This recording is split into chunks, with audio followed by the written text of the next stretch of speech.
saya ngobrol juga sama teman-teman saya yang yang Muslim. Jadi saya tuh mikir ada yang berubah memang dari ajaran yang saya anut gitu. Terus yang berubah tadi apa ajarannya? Setelah saya ngobrol-ngobrol, kenapa di Kristen itu Tuhannya itu Yesus? Terus? Padahal kan saya sih juga mikir, padahal kan di Perjanjian Lama pun ditulis di situ ada Allah, kata Allah. Terus pas di Perjanjian Baru Tuhannya itu jadi Yesus gitu. Tapi yang sampai saya saya mikir sekarang tuh sampai saya setiap ngobrol sama teman saya yang Muslim, saya nggak pernah saya awalnya bilang oke, Tuhan Yesus, cuman setelah itu oh iya, di kami pun juga istilahnya Yesus itu kan nama lainnya Isa, sedangkan di Muslim itu kan Isa itu kan Nabi. Iya, betul. Nah, kenapa di Kristen itu jadi Tuhan gitu? Terus memang ada beberapa mungkin yang masih kayak agak ganjal di saya, di kayak masalah pernikahan.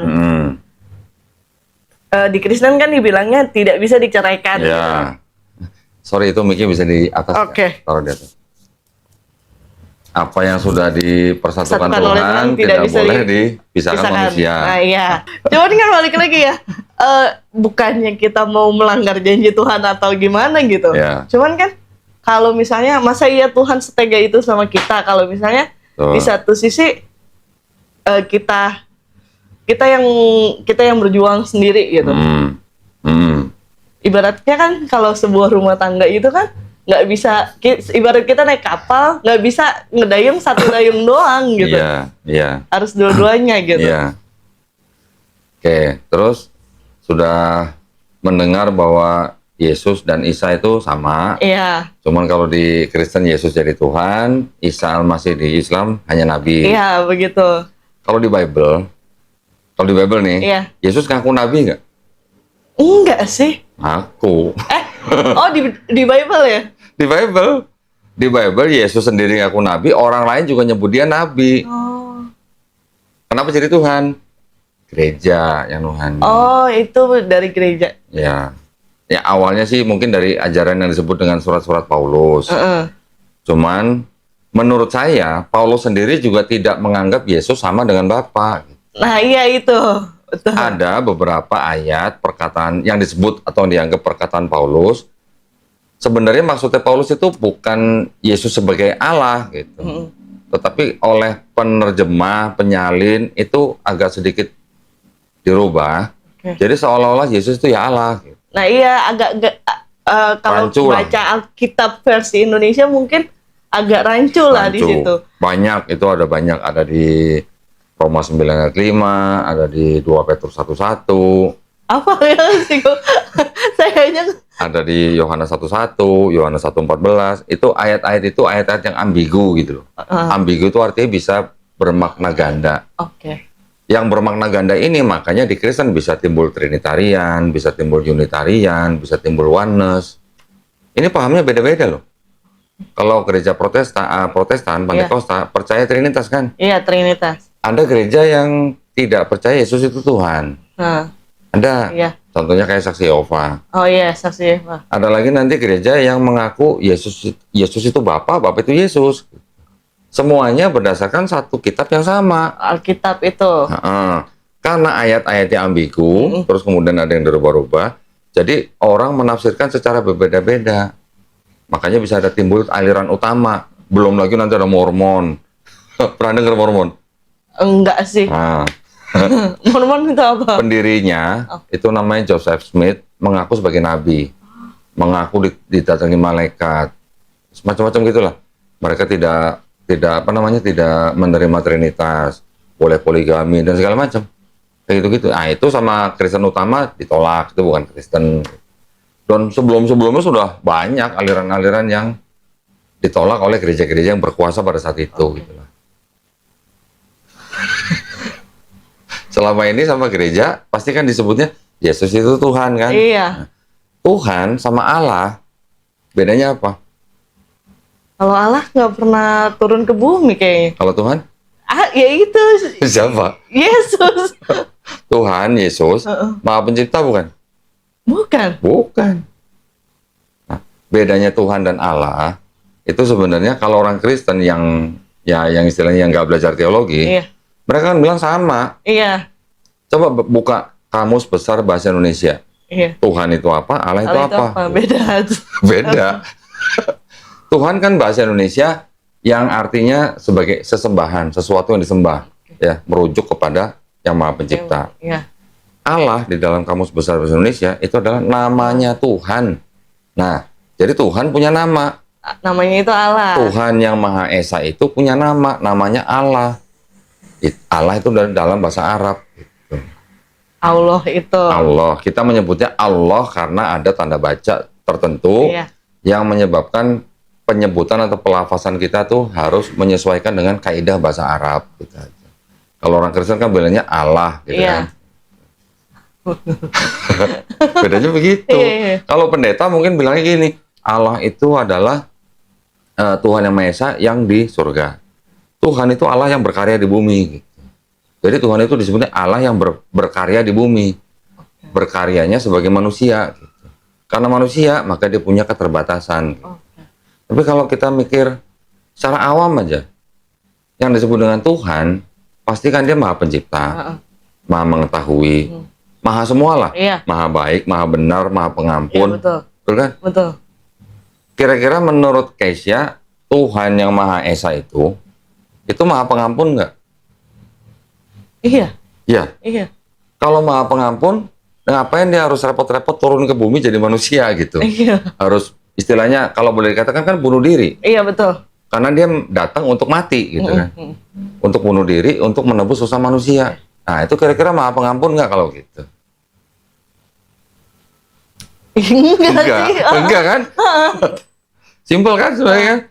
Kalau dia Maha Pengampun, ya sudah, lu dikasih tahu manusia suruh bertobat, bertobat. Iya. Sudah bertobat diampuni nggak? Iya, diampuni. Kalau kita baca ke Perjanjian Lama, Anda pernah dengar Nabi Yunus? Iya. Ya kan? Yang diutus ke Niniwe, terus dia kabur kemana? Terus dimakan ikan. Ikan yang besar itu. 3 hari. Iya. Selamat. Baru dia bertobat balik ke Niniwe kan? Iya. Ngapain ke Niniwe? Nyuruh bangsa Niniwe apa? Bertobat kan? Iya. Diampunin nggak? Diampunin. Harus ada yang mati nggak di kayu salib? Enggak. Enggak. Nah itu makanya. Nah iya kadang tuh antara perjanjian lama sama perjanjian baru tuh banyak bertentangannya. Iya. Tahu nggak kenapa berbeda? Karena perjanjian baru ditulisnya sama si Paulus ini. Ya, banyak surat-surat Paulus, perjanjian baru. Setelah itu ada 4 gospel, Matius, Markus, Lukas, Yohanes. Yang nulis siapa nggak tahu. Iya. Cuma dikasih nama sama bapak-bapak gereja, oh ini yang nulis Matius, ini Markus, ini Lukas, ini Yohanes. Tapi di dalam 4 surat ini tidak ada pengakuan seperti surat-surat Paulus. Surat-surat Paulus kan ngomongnya selalu saya Paulus Rasul Yesus. Iya. Kalau 4 gospel kan nggak ada saya Matius Rasul Yesus, nggak ada. Markus nggak ada, Lukas nggak ada, Yohanes nggak ada. Cuman tradisi aja. Ini diberi nama oleh bapak-bapak gereja di abad kedua. Karena nggak ada yang ngaku siapa yang nulis, bapak-bapak gereja bilang, oh ini yang nulis Matius, ini yang nulis Markus. Tradisi gitulah. Iya. Matius dianggap murid Yesus yang pemungut cukai. Iya. Markus dianggap muridnya Petrus. Oh iya. Lukas dianggap dokternya Paulus. Yohanes dianggap muridnya Yesus yang anak Zebedeus. Iya, Zebedeus. Tapi tidak ada pengakuan dari 4 penulis ini bahwa dia bernama Matius, Markus, Lukas, Yohanes. Kalau yang Paulus, saya Paulus Rasul Yesus menulis surat untuk jemaat di Roma misalnya, atau di Galatia, atau di Kolose gitu kan. Iya, betul. Tapi ternyata dari 13 surat Paulus yang benar-benar dianggap surat dari Paulus cuma 7. Yang 6 bukan Paulus yang nulis. Menurut siapa? Menurut ahli-ahli Perjanjian Baru. Oh, menurut ahli-ahli Perjanjian Baru kan mereka memeriksa manuskrip, memeriksa gaya bahasa, memeriksa perbendaharaan kata, memeriksa tradisi, memeriksa sejarah, memeriksa budaya. Itu semua digabungin untuk menilai benar nggak nih tulisan Paulus. Juga ada yang memeriksa yang 4 gospel tadi. Contohnya di buku ini nih. Menurut buku ini, yang dianggap perkataan Yesus di sini cuma 18%. Sisanya adalah ciptaan penulis. Betul. Nah, mereka terpengaruh oleh surat-surat Paulus. Surat-surat Paulus. Karena sebenarnya yang ditulis surat Paulus dulu sebelum 4 gospel. Nah, kalau 4 gospel ditulis setelah ada surat Paulus, berarti 4 gospel ini terpengaruh oleh tulisan Paulus atau Paulus yang terpengaruh sama 4 gospel? 4 gospel itu terpengaruh. Terpengaruh sama Paulus. Iya. Karena apa? Karena Paulus nggak pernah sebut-sebut Matius, Markus, Lukas, Yohanes, nggak pernah. Nggak pernah sebut-sebut cerita yang ada di dalam 4 gospel. Contoh, di Matius ada diceritakan waktu Yesus disalib, tabir bait suci terbelah 2, ya kan? Terus ketika Yesus bangkit, mayat-mayat orang kudus bangkit dari kubur masuk dalam kota.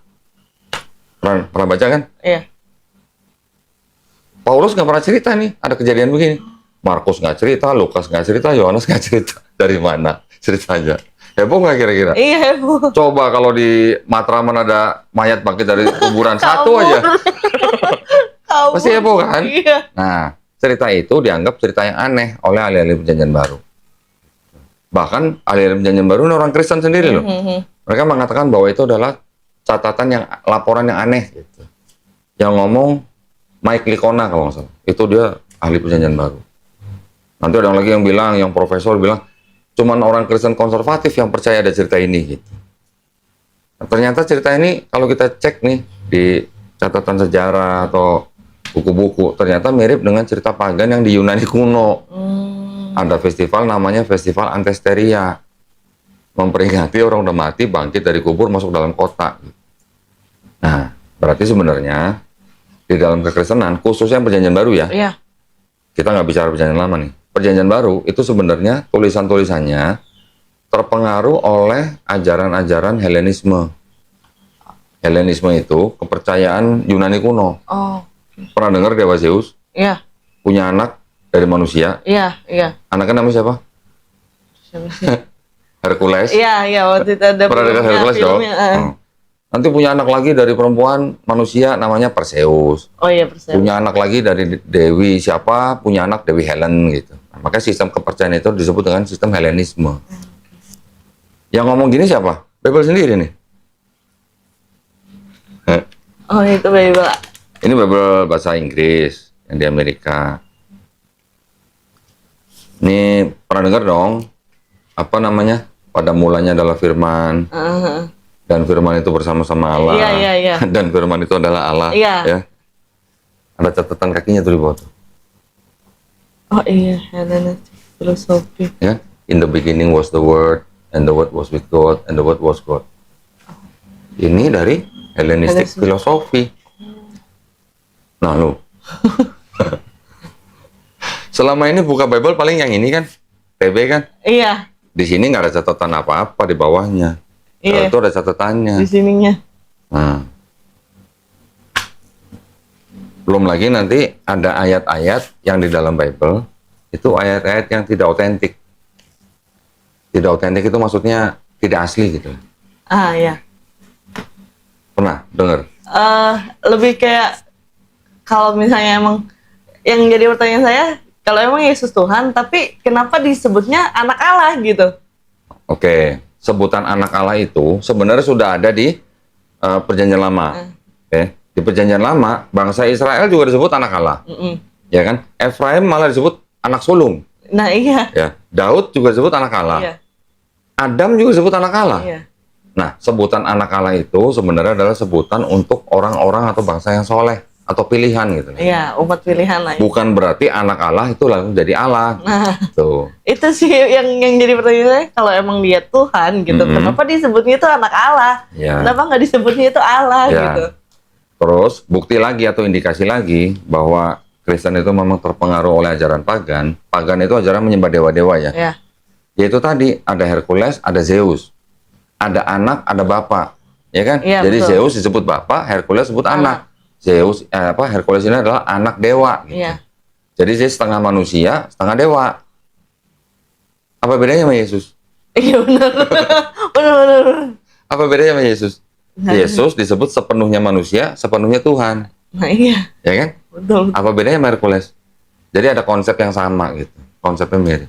Jadi orang-orang pagan memang mempercayai dewa itu bisa jadi manusia. Ya, nanti punya anak dari manusia, punya anak setengah dewa, setengah manusia. Nah, konsep itu yang mungkin diadopsi oleh Kristen, khususnya di Perjanjian Baru. Ya, nanti ada lagi di daerah-daerah lain, orang menyembah dewa-dewa yang 3 tapi 1 tapi 3. Di Babilonia ada yang namanya Namrus, Tamrus, Semiramis. Pernah lihat dong patung Liberty? Nah, itu adalah gambaran Dewi Semiramis. Istrinya daripada Namrus. Itu Trinitas pertama tuh, zaman dulu, zaman kuno, sebelum ada Yesus. Ribuan tahun sebelum ada Yesus. Sudah ada konsep Trinitas. Nah, konsep-konsep itu kan yang memang dipercaya oleh orang-orang zaman dulu. Mereka mengadopsi, sampai Kristen pun mengadopsi. Nanti ada lagi, pernah dengar Dewa Serapis? Belum. Di Mesir, ada di Mesir. Di kuilnya Serapis ada lambang salib. Tapi salibnya di atasnya kayak bundaran gini. Oh, ada gininya.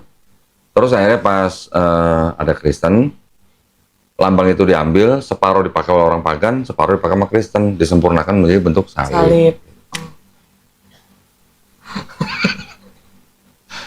Setiap bulan dulu perjamuan kudus kan? Iya. Iya dong. Iya. Makan hosti kan, iya. sama minum anggur kan. Inilah tubuhku, inilah darahku, ya kan? Iya, makanlah tubuh dan minumlah darahku. Untuk apa?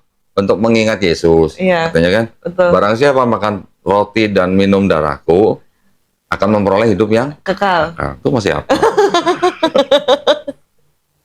Oke? Iya. Itu ternyata sama dengan Dewa Osiris di Mesir. Dewa Osiris tubuhnya dilambangkan dengan roti, darahnya dilambangkan dengan darahnya dilambangkan dengan anggur. Barang siapa makan roti dan anggur, ya, tubuh dan darahnya Osiris akan memperoleh hidup yang kekal. Apa bedanya sama Kristen? Nggak ada bedanya. Tahu dong kata Injil, tahu kan? Tahu. Artinya apa?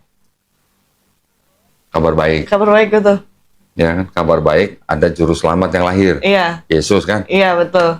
Julius Caesar di inskripsinya Romawi disebut sebagai juru selamat.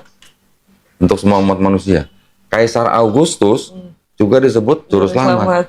Kelahiran mereka berdua juga disebut sebagai kabar baik. Di Markus 1 ditulis apa? Inilah kabar baik. Iya. Nah, ini kabar baik, ini kabar baik. Semua juga kabar baik. Iya, betul.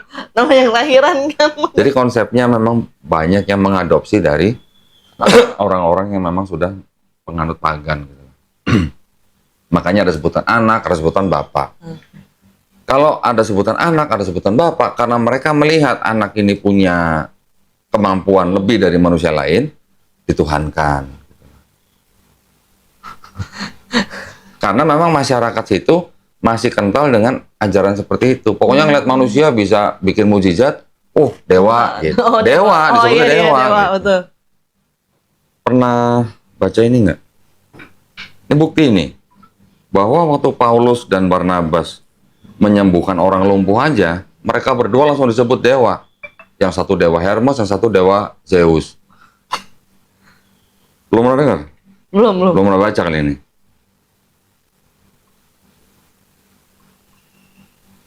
Ya, ditandain.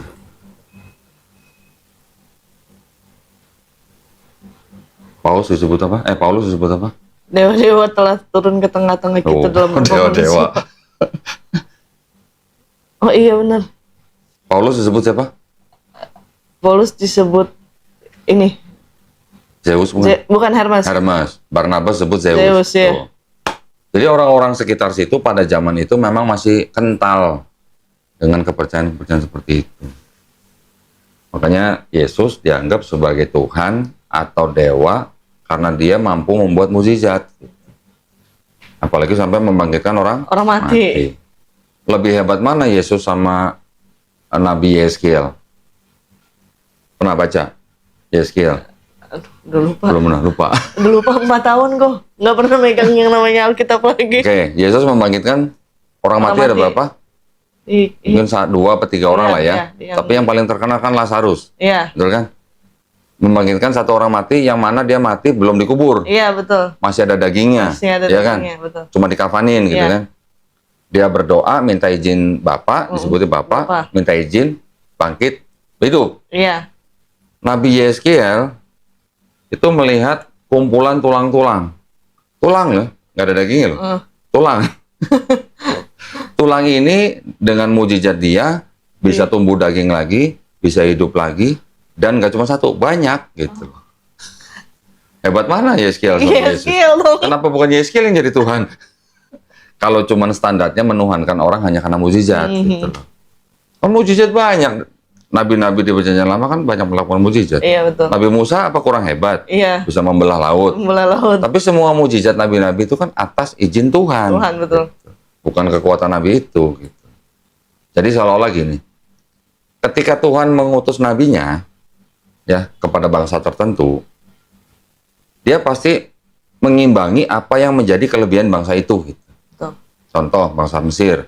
Pada waktu bangsa Israel menjadi budak di Mesir, pada zaman itu orang-orang Mesir jago apa? Jago sihir. Musa diutus, dibekali apa? Tongkat. Ayo sihir lu apa?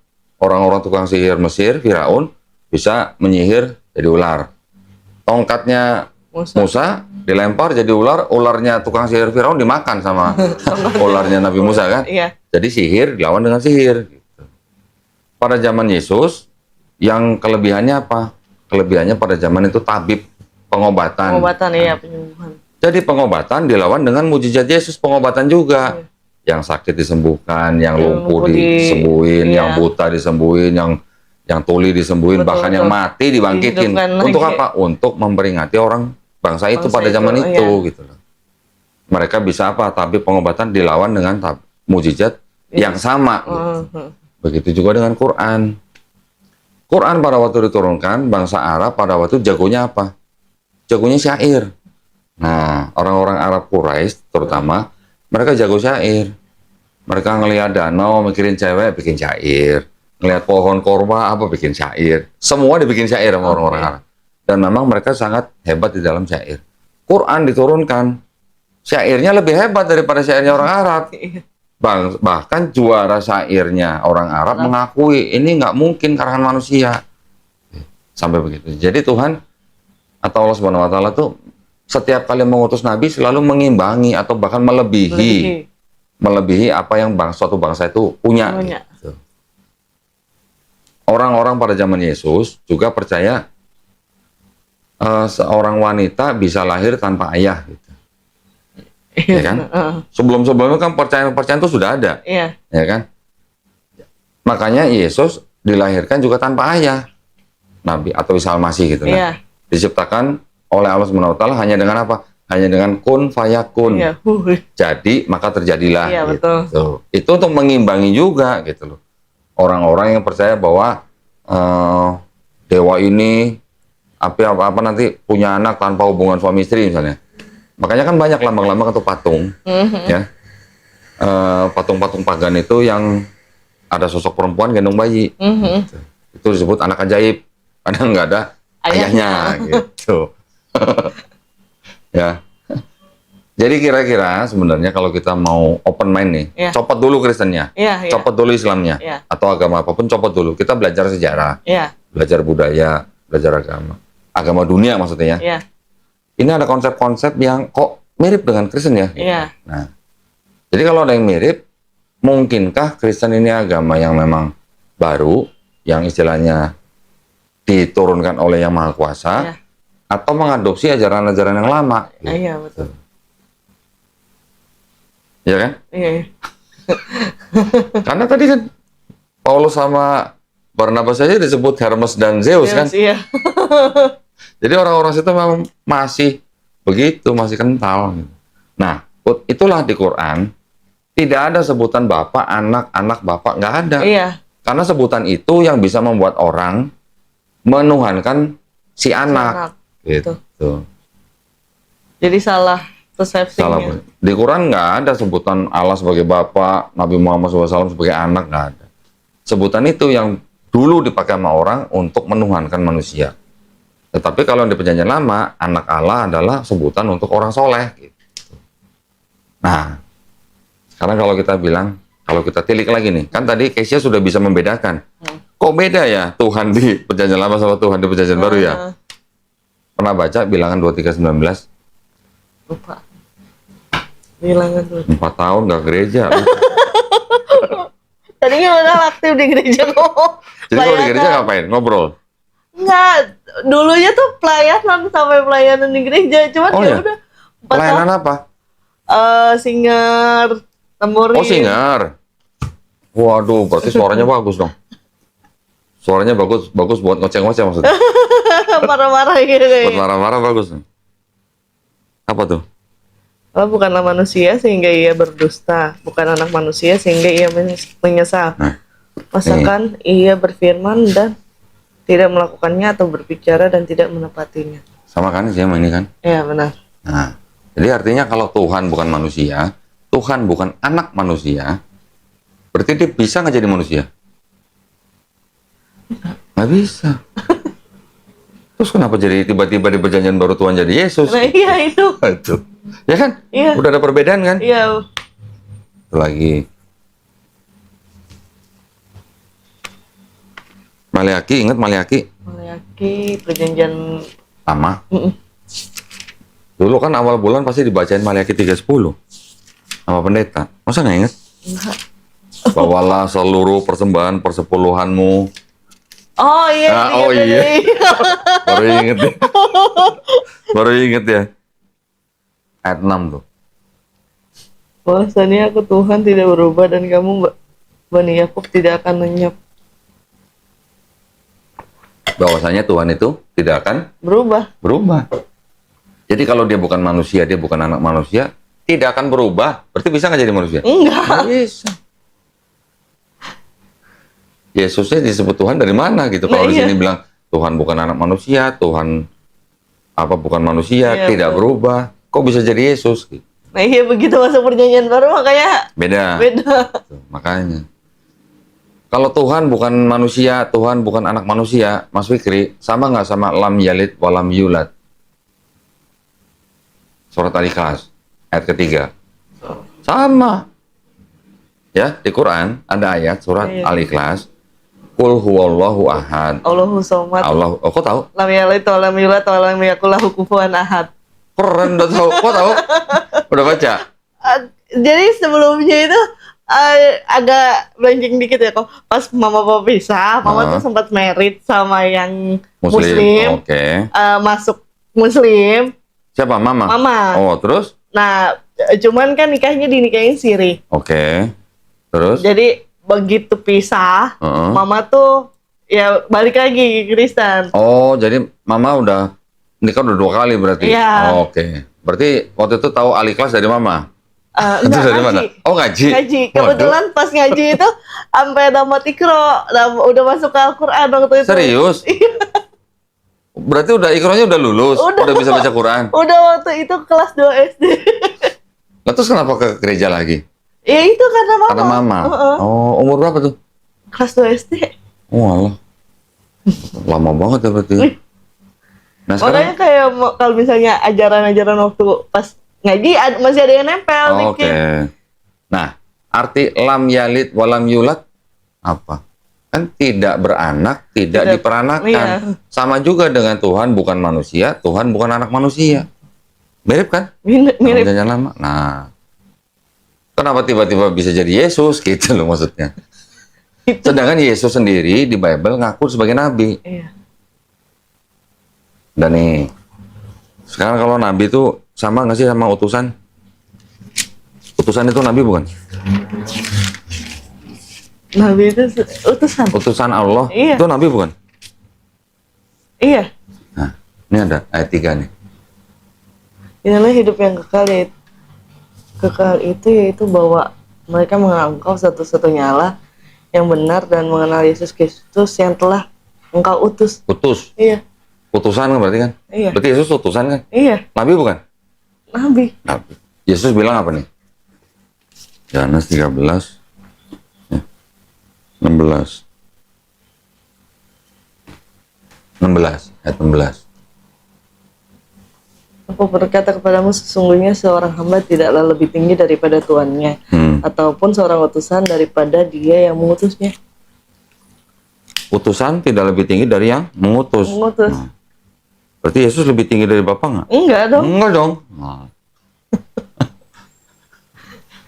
Ada lagi nih, yang Yesus bilang, seorang nabi tidak dihormati di tempatnya sendiri. Itu Yesus bilang seorang nabi, berarti kan sama juga dengan dia. Iya.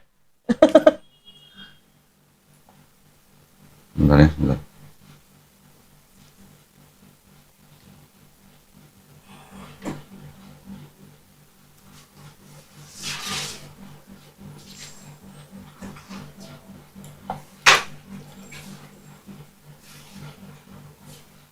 Matius 13:57. 13:57.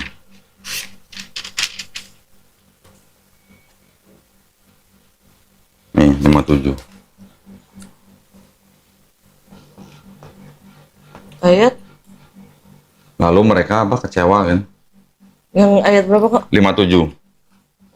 13:57. Lalu mereka kecewa dan menolak dia, maka Yesus berkata kepada mereka, seorang nabi dihormati di mana-mana, kecuali di tempat asalnya sendiri dan di rumahnya.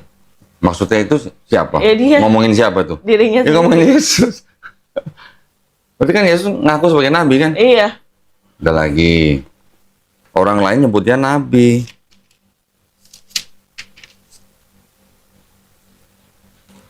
Ini jangan diperhatiin kata Tuhannya ya. Ini di sini katanya kan Tuhan kan? Coba. Oke, kata perempuan itu kepadanya, Tuhan nyata sekarang padaku bahwa engkau seorang nabi. Tuhan ya. Heeh. Seorang nabi kan? Iya. Kalau di sini bandingin. Ini di sini Yesus sebut apa? Tuhan. Iya. Di sini Yesus sebut apa? Betul. Ya Tuhan, tentunya engkau ya Tuhan. Ah, beda. Oh Tuhan, ya Tuhan, tentunya engkau adalah seorang nabi. Harusnya Tuhan ya. Iya dong. Dia kan perempuan itu ngomong ke Yesus Tuhan, berarti. Sekarang perempuan itu tahu dari mana kalau Yesus itu Tuhan gitu. Iya, betul. Tahu dari mana gitu. Ya kan? Masa nyebut Tuhan, belum kenal, tahu-tahu udah nyebut Tuhan. Ada perbedaan kan? Iya. Oke lah, nanti kalau Kristen bilang maksudnya Tuhan di sini adalah ya sesembahan Iya. gitu kan. Ya, tapi tahu dari mana tuh perempuan itu kalau Iya, Yesus itu itu Tuhan? Tuhan. Makanya dikoreksi. Ini terbitan 1974. Ini terbitan 2023. Oh yang terbaru ini. TB2 nih. Bandingin. Padanya Tuhan nyata sekarang padaku bahwa engkau seorang nabi. Ini apa? Ya Tuhan, Ini Tuhan. Bisa diganti ya? baru tahu ya? Baru tahu ya? Kalau bisa diganti-ganti begini, ini kitab suci bukan? Bukan dong. Lu yang ngomong ya, bukan? Iya dong, kan harusnya kalau kitab suci ya nggak bisa diganti. Nah itu. Kenapa? Ini terjemahan, oke, ini terjemahan. Tapi gimana ya? Penggantian ini kan berarti ada maksud tertentu. Iya, betul. Ya dong? Betul, betul. Harusnya kan harusnya ada teks aslinya. Nah ini ada teks aslinya nih di sini nih. Iya, teks Ini bahasa asli. Yunani nih. Di sini teks aslinya artinya itu memang harusnya Tuhan. Kalau lagi ngomong sama manusia, ya kita harus menempatkan pada konteks yang benar. Sebagai manusia ya kita sebut Tuhan. Gitu. Kalau dengar kata Gusti lah ya. Nah, Gusti itu kan bisa kepada manusia, bisa kepada Tuhan. Tuhan, betul. Kalau kita ngomong ditujukan kepada manusia, apa kita mau sebut Tuhan? Enggak. Gusti, Gusti Pangeran, atau Gusti Nabi gitu lah. Iya. Untuk orang yang kita hormati, kita sebut dengan Gusti. Gusti, betul. Tapi kalau kita ngomong kepada Tuhan, boleh. Gusti Allah boleh. Tapi kan harus tepat gitu loh konteksnya. Mau ke manusia atau mau ke Tuhan gitu. Nah itulah kata kurios itu. Nggak usah teks aslinya yang dirubah lah. Tapi penerjemahannya berubah aja. Berarti kan ada maksud tertentu. Iya, Gitu. Dan menerjemahkannya jujur nggak gitu. betul. Tapi karena punya doktrin, sudah punya doktrin nih, Yesus Tuhan. Makanya menerjemahkannya dengan doktrin gitu. Menerjemahkannya dengan tafsir. Tuh.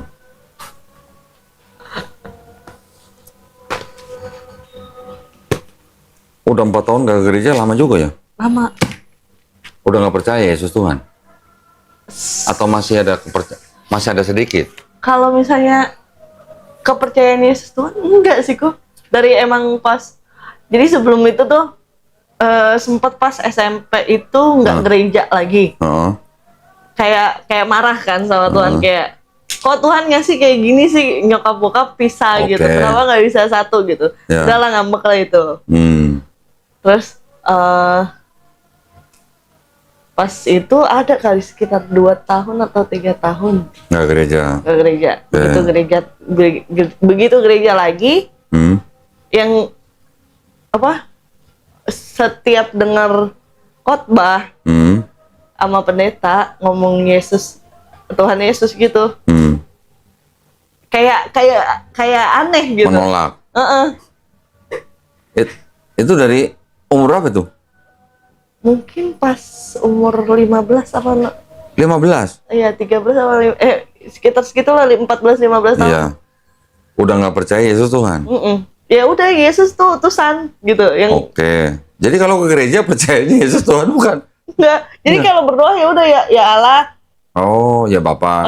Ya Allah, ya Bapa. Baru yang nyebut Yesus tuh ya Yesus gitu. Nggak ada nama, nggak pakai Tuhan, embel-embel Tuhannya atau apa gitu. Selama ini begitu? Iya. Berapa tahun? Sampai kemarin 4 tahun terakhir? Iya, nggak gereja tuh. Nah, kemarin ini kayak kok bilang itu apa namanya, ngimpi gitu kan, ngimpi. Kalau masalah mimpi, jujur Keisha sering gitu istilahnya yang namanya 4 tahun belakangan ini tuh, pas 2 tahun sebelum gereja, udah 2 tahun nggak gereja tuh, ngimpi. Lihat apa? Kayak ada yang ngomong, cuman mukanya nggak jelas itu. Cuman bayangan putih. Oke, ngomong apa? Kamu mau kemana gitu? Cuma gitu doang? Iya. Terus udah bangun tuh. Oke. Terus setiap, misalnya lagi bengong gitu. Cuman dalam hati tuh kayak ngucap lafal, entah itu yang Kisha inget tuh itu bahasa Arab, cuman Kisha nggak tahu apa yang Kisha ucap gitu. Oh gitu. Oh, berapa kali ngimpi gitu? Enggak, itu kalau itu kondisinya lagi bengong, kadang lagi bengong tuh tiba-tiba kayak ngucap, terus sadar sendiri, ngomong apa sih gitu. Oke. Kayak kok bisa gitu nyebut itu, padahal artinya nggak tahu gitu. Iya. Oh. Lah, udah selama itu nggak percaya Yesus Tuhan, tapi masih bertahan di Kristen. Iya. Iya. Ada begitu ya? Ada nih Keisha nih. Ya mungkin itu makanya ya udah pas 4 tahunnya itu. Mana sih kok bisa ngaku Kristen? Makanya. Ini kitab suci apa? Katolik. Ini apa? Tidak untuk diperdagangkan. Nah, pasti Keisha nggak pernah lihat. Nggak. Ya kan? Ini ada dengan pengantar dan catatan lengkap. Ya. Tahun 2009 kan? Iya. Apa nih? Dipersembahkan kepada umat Katolik Indonesia oleh Direktorat Jenderal Bimbingan Masyarakat Katolik Departemen Agama Republik Indonesia. Nah, pernah dengar dong ajaran Trinitas? Tahu dong? Tahu. Ada Bapa, Putra, dan Roh Kudus. Kebetulan kan? SMP di Strada. Oh, oke. Berarti tahu kan? Ayatnya ingat nggak nih? Ayat 7 nih. 7. Coba dibaca. Sebab apa? Ada di... Sebab apa? Sebab ada 3 yang memberi kesaksian di dalam sorga, Bapa, Firman, dan Roh Kudus. Dan ketiganya adalah satu. Nah, iya benar. Terus sampai dikata di bumi. Mana nih? Dan ini. dan ada 3 yang memberi kesaksian di bumi. Nah, udah. Ini ada catatan nih. Ayat 7 sampai 8 nih. di dalam surga sampai di bumi kan? Iya. Coba baca tuh. Bagian ayat ini tidak terdapat dalam naskah-naskah Yunani yang paling tua dan tidak pula dalam terjemahan-terjemahan kuno.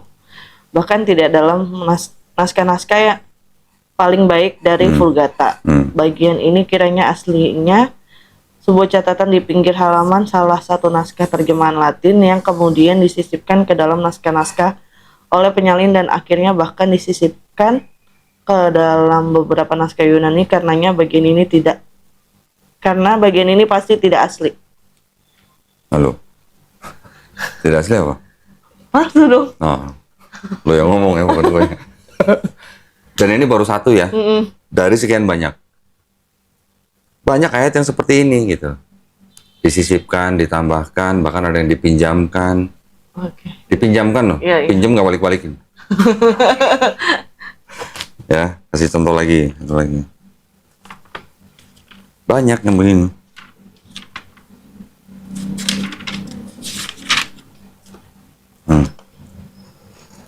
Ini ada ayat begini kan? Karena anak manusia datang untuk menyelamatkan yang hilang. nah, ini apa katanya? Ayat ini tidak terdapat dalam kebanyakan naskah. Ini Matius ya? Kiranya- Matius 18 ayat Iya benar. 11 ya. Nah, Kiranya tidak asli dan diambil dari Lukas 19 ayat 10. tuh, kiranya tidak Asli. asli.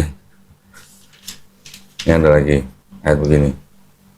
Jenis ini tidak dapat diusir kecuali dengan berdoa dan berpuasa. Matius 17 ayat 21. Apa katanya? Ayat ini tidak asli dalam Matius tetapi diambil dari Markus 9 ayat 29 dengan ditambah dan berpuasa. Udah dipinjam ditambahin lagi Iya. kan? Nah, Banyak dong. banyak. Dirubah-rubahnya. Banyak yang seperti ini.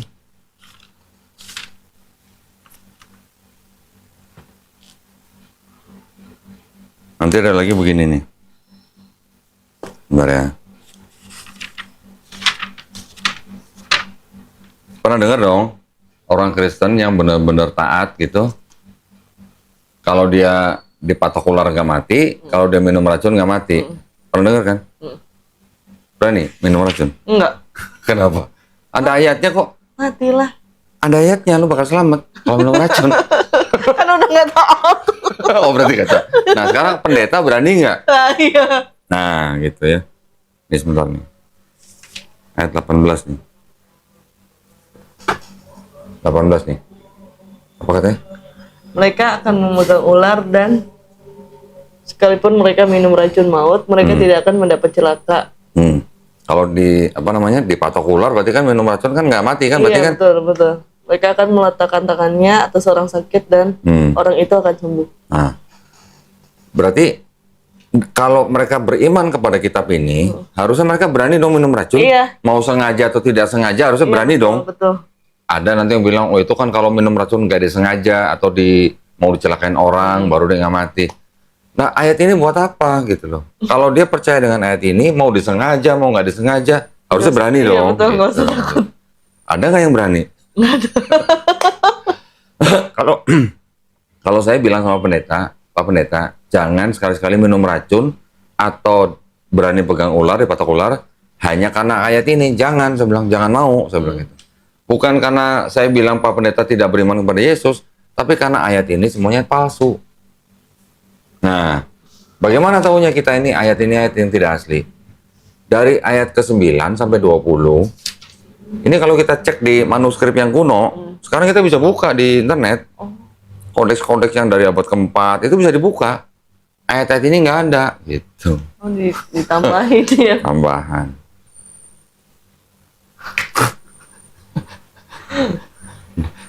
Serem dong. Serem. Tapi kan tidak semua jemaat tahu. betul. Nah ini kan tidak untuk diperdagangkan. Ini yang pegang mungkin cuma calon-calon pastor. Makanya gua kalau debat sama pendeta gua bawa-bawa ini. Kalau mau bantah inilah. Iya betul. Ya kan, jangan bantah saya cuma bacain doang Betul. gitu. Ini susah nyarinya. Iya, orang tidak diperdagangkan. Iya. Cuma 3.000 eksemplar. Nah, jadi ya kalau kita pikir secara apa ya, open mind aja. Bisa nggak sebuah kitab kalau ada ayat-ayat yang tidak otentik disebut sebagai kitab suci? Satu. Bisa nggak kalau sebuah kitab ada kontradiksi-kontradiksi dalamnya disebut sebagai kitab suci? Nggak bisa. Nggak bisa. Bisa nggak sebuah kitab disebut sebagai kitab suci kalau di dalamnya ada ayat-ayat yang tidak sesuai dengan ilmu pengetahuan? Mau contoh nggak? Apa tuh? Kelelawar itu burung bukan? Kelelawar burung bukan dong. Bukan kan? Bukan. Mamalia kan? Iya. Tapi dia bisa terbang. Heeh. Ya. Tapi burung bukan? Bukan. Bukan. Di sini disebut burung. Salah nggak? Salah dong. Gitu. Semua hewan makan tumbuhan nggak? Enggak. Nah, makan apa? Ada yang makan Ada daging, yang makan daging, ada yang makan tumbuhan. Betul. Di sini bilang semua hewan makan tumbuhan. Kan salah berarti. Iya, betul. Tidak sesuai dengan ilmu pengetahuan. Karena kalau gua tanya, Yesus kan disalib di Bible. Kira-kira Yesus rela nggak disalib? Kalau logika manusia ya. Enggak, dari ayat-ayat Bible aja. Dari ayat Bible aja. Enggak kan? Taunya enggak dari mana? Ya dia aja kan pas pas di taman apa? Getsemani berdoa kan sama Allah. Dia berdoa sambil Ketakutan. Iya, ketakutan. Berarti dia kan nggak rela tuh, Iya, kelihatan nggak rela kan? Dia doanya apa? Jikalau bisa, lalukanlah cawan ini daripadaku. Iya. Cawan itu adalah lambang penyalipan. Berarti kan Yesus lagi minta kalau bisa aku jangan disalib dong. Iya, betul. Ya walaupun di akhirnya dikatakan tapi bukan kehendakku yang jadi, tapi kehendakmu yang jadi. Berarti kan itu indikasi bahwa Yesus sebenarnya nggak rela disalibkan. Sebelumnya, sebelum ngumpet di Taman Getsemani, Yesus nyuruh murid-muridnya jual jubah. Beli apa? Beli pedang. Oh, Buat apa pedang? buat berantem. Kalau orang lagi dia tahu bahwa dia mau ditangkap. Terus dia nyuruh anak buahnya atau murid-muridnya jual jubah beli pedang. Kira-kira buat apa pedang? Buat berantem, takut tuh. Buat jaga-jaga dong. Masanya buat motong bawang kan nggak mungkin. Iya, benar. Berarti rela nggak dia ditangkap? Enggak. Nggak rela. Ya kan? Iya, betul. Waktu dia di sidang, dia diem aja atau banyak ngomong? Diam aja. Ada yang diem aja. ayat-ayat yang banyak diem, ada ayat-ayat yang banyak ngomong. Iya, betul. Kalau dia banyak ngomong berarti Takut. kan dia nggak mau disalib, gitu kan? Terus waktu Yesus ditampar, waktu lagi di sidang kan dia ditampar sama tentara penjaga. Yesus ngomong apa? Salahku apa? Kalau aku nggak salah, kenapa aku ditampar? Iya. Padahal Yesus ngajarin murid-muridnya apa? Kalau ditampar pipi kanan, kasih Pipi kiri. pernah nggak? Waktu jadi Kristen pernah nggak? Ditampar orang pipi kanan, kasih Enggak pipi lah, kiri. balas. Kenapa balas? Berarti lu nggak ikutin ajaran Yesus di Bible? Nah, kasihlah musuhmu.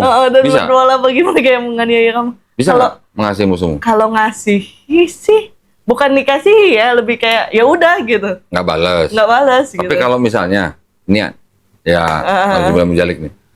Keluarganya Kesia misalnya, didatengin perampok.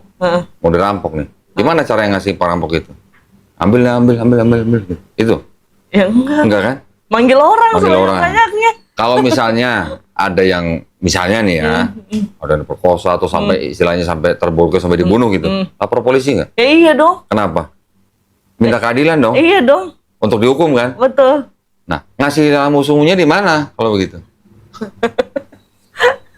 Kan suruh kasihlah musuhmu. Berarti kan musuhnya Kesia kan perampok itu kan? Gimana cara ngasih perampok? Ya dimaafin tapi hukum tetap jalan. Hukum tetap jalan. Iya. Berarti kan minta keadilan. Iya. Iblis musuh kita bukan? Musuh. Gimana cara ngasih iblis? Susah itu. Nah, berarti ada ajaran yang kelihatannya bagus, tapi nggak bisa diterapin kan? Iya betul. Sulit. Gitu. Tadi kan Yesus tadi nyuruh muridnya jual jubah beli pedang.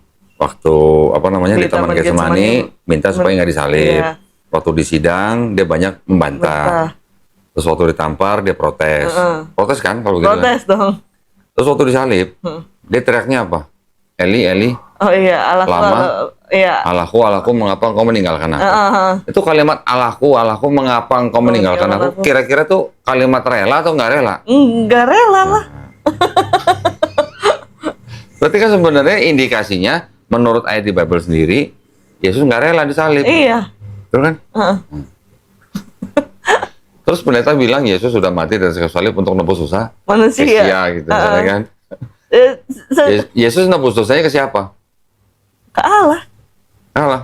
Nggak pernah baca ya? Enggak. Upah dosa adalah Maut. Tuh masih ingat. Penguasa maut siapa? Iblis kan. Loh, kok tahu iblis? Nah, kalau Kesia berdosa, upah dosa adalah maut, penguasa dosa adalah iblis. Terus Yesus nebus dosanya ke siapa? Ke iblis dong kalau begitu. Kok seru? Lah bener nggak? Iya benar sih. Mau baca ayatnya. Ada di sini. Ibrani 2 ayat 14. Nih, ayat 14. Siapa penguasa maut? Iblis. Di Roma 6 ayat 23. Sebab upah dosa ialah maut, tetapi karunia Allah ialah hidup yang kekal dalam Kristus Yesus Tuhan kita. Jadi kalau upah dosa adalah maut, penguasa maut adalah iblis, Yesus nebus dosa manusia, Yesus nebus dosa ke siapa? Ke iblis dong. Gimana dong? Ini yang ngomong loh ya, bukan Iya, gua ya. iya. Iya, sebenarnya kalau misalnya Bener nggak logikanya? benar Pak, kalau dipikir pakai logika ya gitu. Nah, cuman kan kalau di gereja kan Dok- bisa dipelintir-pelintir, Iya, pelintir-pelintir. sih, doktrin lagi Jadi balik. doktrin lagi, jadi seolah-olah ya diarahkan untuk tetap menyembah Yesus sebagai Tuhan gitu. Benar kan? Kalau Kesya istilahnya cinta Yesus nggak? Terlepas dia Tuhan atau bukan nih? Aha. Kalau baca ayat Bible berarti cinta Yesus nggak? Iya. Cinta Yesus. Heeh. Kalau Kesya sebagai orang Kristen, kalau Kesya dikasih kesempatan nih, bisa ngelihat Yesus mau disalib, kira-kira Kesya mau bantuin Yesus supaya nggak disalib atau bantu tentara Romawi nyalib Yesus? Bantuin dong, nggak disalib. Supaya nggak disalib? Nah, kalau bantuin nggak disalib berarti nggak ditebus dosanya. Lah kan Yesus mati di atas kayu salib untuk nebus dosa Kesya nih. Nah, kalau kalau Kesya bantu Yesus supaya nggak disalib, lah dosanya nggak ditebus dong? Ya nggak apa-apa sih. Nggak apa-apa. Iya. Berarti dosanya nggak ditebus? Heeh. Nggak apa-apa. Nggak apa-apa. Terus sekarang anggap aja nih, anggap aja udah terjadi, anggap aja betul. Yesus disalib untuk nebus dosa Kesya. Yang nyalib Yesus siapa? Tentara Romawi. Romawi. Tentara Romawi disuruh siapa? Itu apa sih Raja Roma itu? Gubernur Oh iya, gubernur. Pontius Pilatus. Oh iya, Pontius Pilatus itu. Pontius Pilatus diminta sama siapa? Nyalib Yesus. Sama Imam-imam iya, Yahudi. Imam Yahudi. Imam Yahudi bisa dapat Yesus dari mana? Diserahkan sama siapa Yesusnya? Diserahkan anak buah. Muridnya. Iya, muridnya. Siapa? Yudas Iskariot kan, yang dia mati. Ya. Yudas Iskariot sebelum menyerahkan Yesus dibisiki sama siapa? Iblis. Oh, kok tahu? Tahu kan ada bilangnya. Waktu dia dibisikin. Berarti iblis ya berjasa apa berdosa buat tembus dosanya Kesya? Berjasa dong. Nah lo mau satu surga sama iblis? Bener gak? Iya benar. Iblis membisiki Yudas. Yudas menyerahkan Yesus ke Imam Yahudi. Imam Yahudi minta Pontius Pilatus. Pontius Pilatus nyuruh tentara Romawi untuk apa? Untuk nyalib Yesus. Supaya apa? Supaya dosanya Kesya ditebuskan. Betul. Berarti iblis, Yudas, Imam Yahudi, Pilatus sama tentara Romawi itu semuanya berjasa apa berdosa? Berjasa dong. Buat Kesya gitu. Berjasa dong. Nah kalau nggak ada iblis kan nggak ditebus dosanya. Logis nggak gitu? Logis sih. Nggak, maksudnya ajaran itu logis nggak? Oh enggak. Nah, Ajarannya nggak logis. Cuman kalau diurutin yang berjasa malahan si iblis ya iya benar. nah iya makanya. Murid-murid Yesus waktu Yesus ditangkap lari atau kemana? Lari nggak?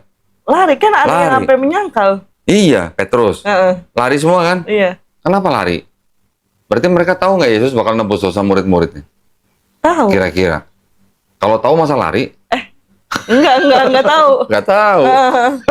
Ya kan? Kalau tahu kenapa mesti dia takut dan dia lari gitu? Iya betul. Apa mereka mau disalib juga? Enggak sih. Enggak dong.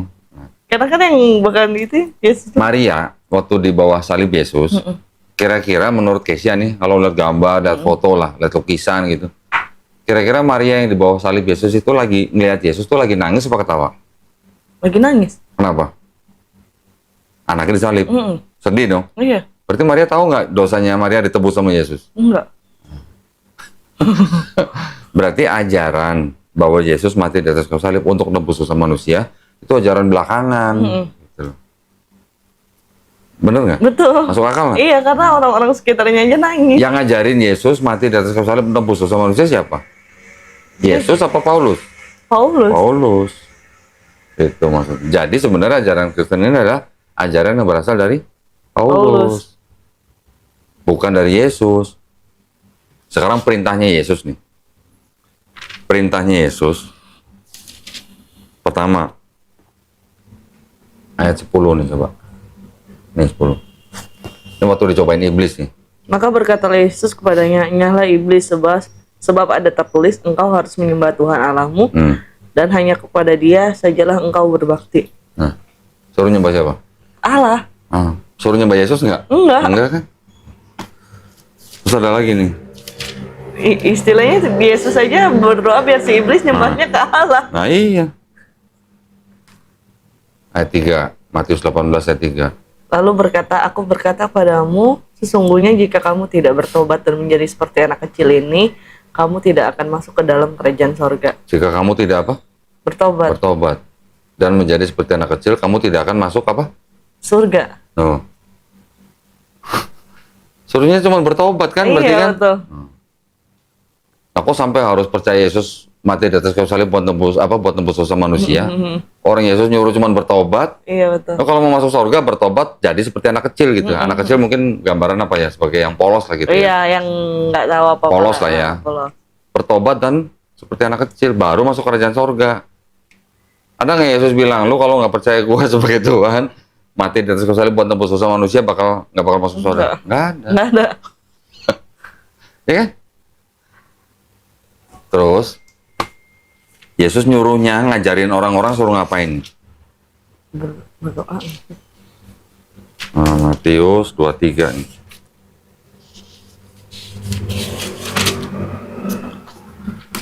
Ayat 1 sampai 4 lah atau 5 gitu.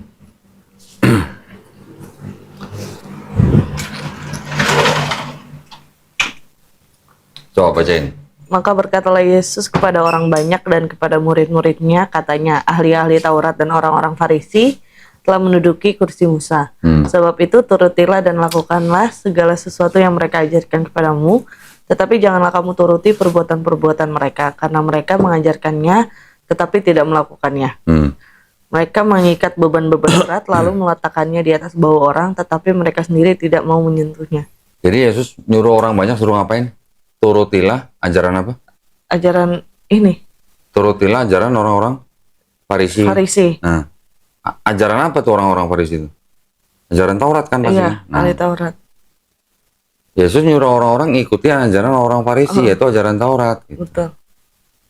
Tapi kenapa di Alkitab ada perjanjian baru? Nah itulah makanya. Jelas kan? Perintahnya jelas Iya, kan? jelas.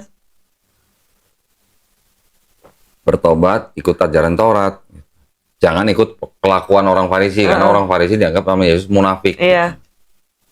Ya kan? Gimana dong?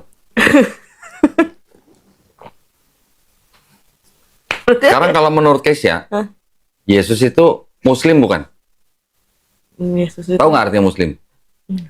Muslim itu artinya orang yang berserah diri kepada Sang Pencipta. Artinya, ya, dalam bahasa Arab, Muslim, arti definisi itu begitu. Islam tahu nggak artinya apa? Islam artinya berserah diri. Jadi Muslim adalah orang yang berislam. Gitu. Ya. Iya. Ya, Islam artinya berserah diri atau damai atau selamat atau patuh, taat, tunduk gitulah. Orang yang berserah diri yaitu disebut Muslim. Nah, Yesus kira-kira Muslim bukan? Muslim. Taunya? Karena kan dia ya Menyerahkan urusannya kepada Bapa kan? Iya, kepada Bapa. Satu. Kedua, Yesus waktu di Taman Getsemani doanya gimana? Bersujud. Sujud. Karena umat agama apa yang sujud doanya? Muslim. Islam kan? Iya. Yesus kira-kira makan babi nggak di 4 Gospel itu? Pernah baca nggak? Enggak. Nggak pernah. Umat beragama apa yang nggak makan babi? Islam. Islam. Ya kan? Iya, benar. Yesus puasa nggak? Puasa. 40 hari ya? Iya. Umat beragama apa yang puasa sebulan? Islam. Islam. Yesus sunat. Sunat. Umat beragama apa yang sunat? Islam. Kristen sunat nggak? Enggak, ada yang disunat. Ada tapi yang sunat. alasannya bukan karena agama. Alasannya karena kesehatan. Kesehatan, betul. Di sini ceritakan Yesus mati dikafanin ya. Iya, benar. Umat beragama apa yang mati dikafanin? Islam. Berarti Yesus Muslim bukan? Gitu. Bener. Nah, lo mau ikut Yesus atau mau ikut Paulus? Ikut Yesus dong. Jadi Muslim dong? Iya, iya. Nah, iya. Lo kalau mau ikut Yesus kan berarti jadi Muslim. Karena kita orang Muslim yang apa? Yang doanya sujud, disunat, Iya, mati betul. dikafanin, nggak makan babi, puasa. Puasa, betul. Kita yang mirip dengan Yesus di cerita ini. Iya, betul. Gitu loh. Gimana dong? Betul nggak? Betul, betul. Nah, sekarang kita balik ke perjanjian lama. Mm-mm. Tadi kita udah baca kan, ada Tuhan bukan manusia, Tuhan bukan manusia. Sekarang di perjanjian lama, ada nggak yang mirip dengan Islam? Ada yang perihal nggak boleh makan Babi. kan? Nah, ada nggak wudu? Tahu nggak wudu? Wudu tahu ya? Ada nggak wudu di perjanjian lama? Ada. Ada. Nabi Musa, Nabi Iya, Harun Musa. wudu sebelum Wudu, masuk kemah betul. perjanjian. Membasuh tangan dan kaki. Iya. Sujud ada nggak? Ada. Ada. Abraham sujud. Iya, Ya kan? betul. Terus pakai kerudung nggak? Pakai hijab nggak? Di perjanjian lama. Iya. Nggak, bahkan nggak usah di perjanjian lama, di Di perjanjian baru pun masih pakai tudung. ada tudung. Kenapa nggak pakai tudung? Jadi orang Kristen kenapa nggak bertudung? Nah, iya. Paulus sebenarnya nggak semuanya salah, karena kan dia memang orang Yahudi Iya. dari Farisi. Nah dia mengaku ya dia mengikuti hukum Taurat. Makanya dia juga memerintahkan wanita yang berdoa ya harus bertudung. Ada loh ayatnya. Pernah baca? Pernah. Bahkan kalau Paulus bilang kalau perempuan nggak bertudung suruh cukur rambut. Iya, suruh botakin. Nah, terus lagi di perjanjian lama ada puasa nggak? Ada. Ada puasa. Jadi di perjanjian lama itu sebenarnya kan mirip dengan Islam. Iya. Cuman Islam yang menyempurnakan. Iya, gitu. disempurnakan lagi. Nah. Pernah ngeliat kan foto-foto Maria, Ibu Yesus, bertudung nggak? Bertudung. Kenapa lu nggak bertudung? Ayo. Kalau ada yang salah mau disanggah silakan loh. Enggak, tapi emang bener. Benar. Itu sih. Jawabannya kenapa? Kristen kok malah tidak mengikuti, Nah iya, itulah. ya kan? Karena Kristen itu sebenarnya mengikuti gereja sebenarnya. Bukan mengikuti Yesus. Oke nih, dari Paulus sudah ada salah. Iya. Salahnya kenapa? Karena Paulus bilang ada yang namanya dosa waris. Oke, sedangkan Yesus tidak pernah mengajarkan dosa waris. Dosa waris. Ya kan? Paulus mengajarkan dosa waris, dia berarti mengajarkan sesuatu yang tidak diajarkan oleh Yesus. Tetapi dalam pandangan saya nih, sebenarnya Paulus tidak menganggap Yesus itu Tuhan seperti Bapa gitu. Tidak sebenarnya. Karena Paulus juga bilang di surat-surat dia bilang apa? Karena itu Allah adalah Esa. Iya. Dan pengantara itu juga Esa. Pengantara itu siapa? Yesus. Jadi apakah pengantara ini sama dengan Bapa? Enggak dong. Beda. Ya. Terus Paulus juga bilang, kepala dari seorang perempuan atau dalam konteks istri adalah siapa? Laki-laki. Kepala dari laki-laki siapa? Kristus. Kepala Kristus siapa? Allah. Bapak kan? Iya. Berarti ada apa? Ada hierarki kan? hierarkinya. Ada hierarki. Berarti kalau begitu Paulus berpandangan Yesus sama Bapak sama nggak? Beda dong. Beda. Gitu. Maksud saya gitu. Anda kan ayatnya pernah baca kan? Iya, iya. Jadi Paulus dia sudah membuat ajaran yang tidak sama dengan Yesus. Tetapi sampai di taraf itu pun Paulus juga tidak sampai menuhankan Yesus yang setara dengan Bapa. Gitu ya. Nah, ajaran ini yang tadi saya bilang dipelintir oleh gereja sehingga dianggap Paulus menganggap Yesus setara dengan Bapa gitu. Ada itu ayat-ayatnya yang sebenarnya bukan begitu maksudnya Paulus, tapi sama gereja penerjemahannya dirubah agak melenceng. Jadi kalau kita lihat dari manuskrip yang kuno, kata-katanya itu beda dengan kata-kata yang diterjemahan sekarang. Iya.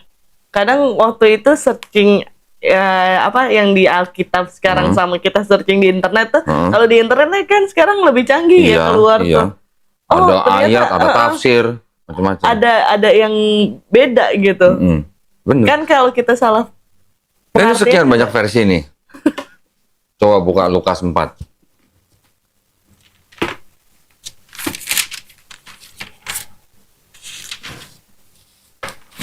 Ayat. 44.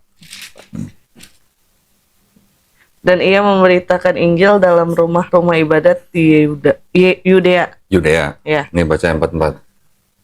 And he was preaching in the synagogue of Galilee. Sama nggak? Beda. Nah. Galilea sama Yudea jaraknya berapa kilo? Tahu nggak? Jauh. 70 mil. Nah, jauh kan? 70 mil tuh kira-kira 113 kilo. Kalau ada perbedaan begini, berarti yang salah yang mana kira-kira? Yang ini dong. Kan nggak mungkin dong dua-duanya benar. Iya. Yang mana yang salah? Yang ini. Tahu dari mana yang itu Karena salah? kan ini terbitan baru. Ya, bukan karena terbitan barunya, tetapi karena ini masing-masing menerjemahkan dari manuskrip atau teks kuno yang berbeda. Oh, teksnya berbeda. Iya. Menerjemahkannya mungkin nggak salah, tapi sumbernya yang salah, yang beda Iya, gitu loh. sumbernya. Beda sumber. Beda loh. Di Quran ada nggak begini? Nggak ada kan? Hah? Quran di Indonesia, Mushaf Hafiz misalnya, dibandingkan dengan Quran yang di Maroko misalnya, Mushaf Waras misalnya. Ada nggak yang perbedaan seperti ini? Nggak ada. Itu yang berbeda hanya variasi bacanya aja. Jadi saya waktu itu saya kan pesantren. Itu udah menemukan perbedaan karena banyak yang habis-habis juga. Jadi nemu ada yang beda, langsung tahu. Dari harakatnya ya? Entah dari harokat atau itu aja rata-rata sih dari harokat. Harokat aja. Biasanya perbedaan itu hanya dari harokat, karena kan harokat yang menimbulkan vokal. Ya kan? Membacanya dengan vokal. Kemudian panjang pendeknya mungkin. Dari baca panjang pendek dan harokat, itu kan bisa memang berbeda arti. Nah, tapi bukan huruf hijaiyahnya. Ya. Huruf hijaiyahnya pasti semua sama. Nah, memang di Quran, di Islam, ada Quran beberapa mushaf yang berasal dari guru-guru qiraat gitu. Berbeda ngomongnya, bacanya. Bisa bahasa Inggris kan? Dikit. Kalau tulisan warna, dalam bahasa Inggris tulisannya apa? Color. Color. Colornya C-O-L-O-R atau C-O-L-O-U-R? C-O-L-O-U-R. O-U-R. Yang C-O-L-O-R salah apa benar? Salah. Salahnya? Salah penulisannya. Enggak. Apa? Sama-sama benar. Oh. Jadi mau yang pakai U atau yang tidak pakai U itu sama benernya. Orang bisa, kan Inggris juga ada yang istilahnya British, ada yang American gitu kan. Yang Australia Oh iya benar. beda lagi. Beda lagi. Kalau ngomong Friday, yang bener Friday atau Friday? Dua-duanya benar. Dua-duanya benar. Dua-duanya benar. Nah, begitu juga dengan di Quran. Okay. Ada yang Mushaf Hafiz bacanya misalnya Malik Yaumiddin. Di Maroko orang bacanya pendek, Malik Yaumiddin. Ya, memang kalau di maknanya mungkin bisa sedikit berbeda. Yang satu penguasa, yang satu raja, tetapi tidak merubah makna satu ayat gitu. Sama kayak tadi Friday sama Friday. Iya benar, Ya kan? benar. Nah, itu yang di Quran, yang terjadi di Quran itu begitu. Hanya variasi bacaan. Tidak merubah makna tauhid dalam satu Quran gitu. Tapi kalau begini, Berubah. yang satu Yudea, yang satu Galilea. Udah jauh. Bedanya 70 mil gitu. Dan ini nggak cuma satu, masih banyak yang begini. Bisa beda-beda gitu kan? Karena sumber manuskripnya beda. Satu lagi ya contoh ya. Berarti kalau sumber manuskripnya beda ya Bagaimana? manusia dong yang nulis kan jatuhnya. Iya, kesalahan penyalin.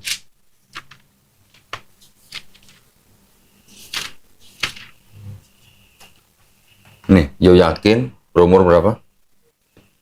18 tahun. 18 tahun. Iya. Ini nggak tahu gue yang nggak bisa bahasa Inggris atau yang salah nulis atau gimana nih, yang kuning nih.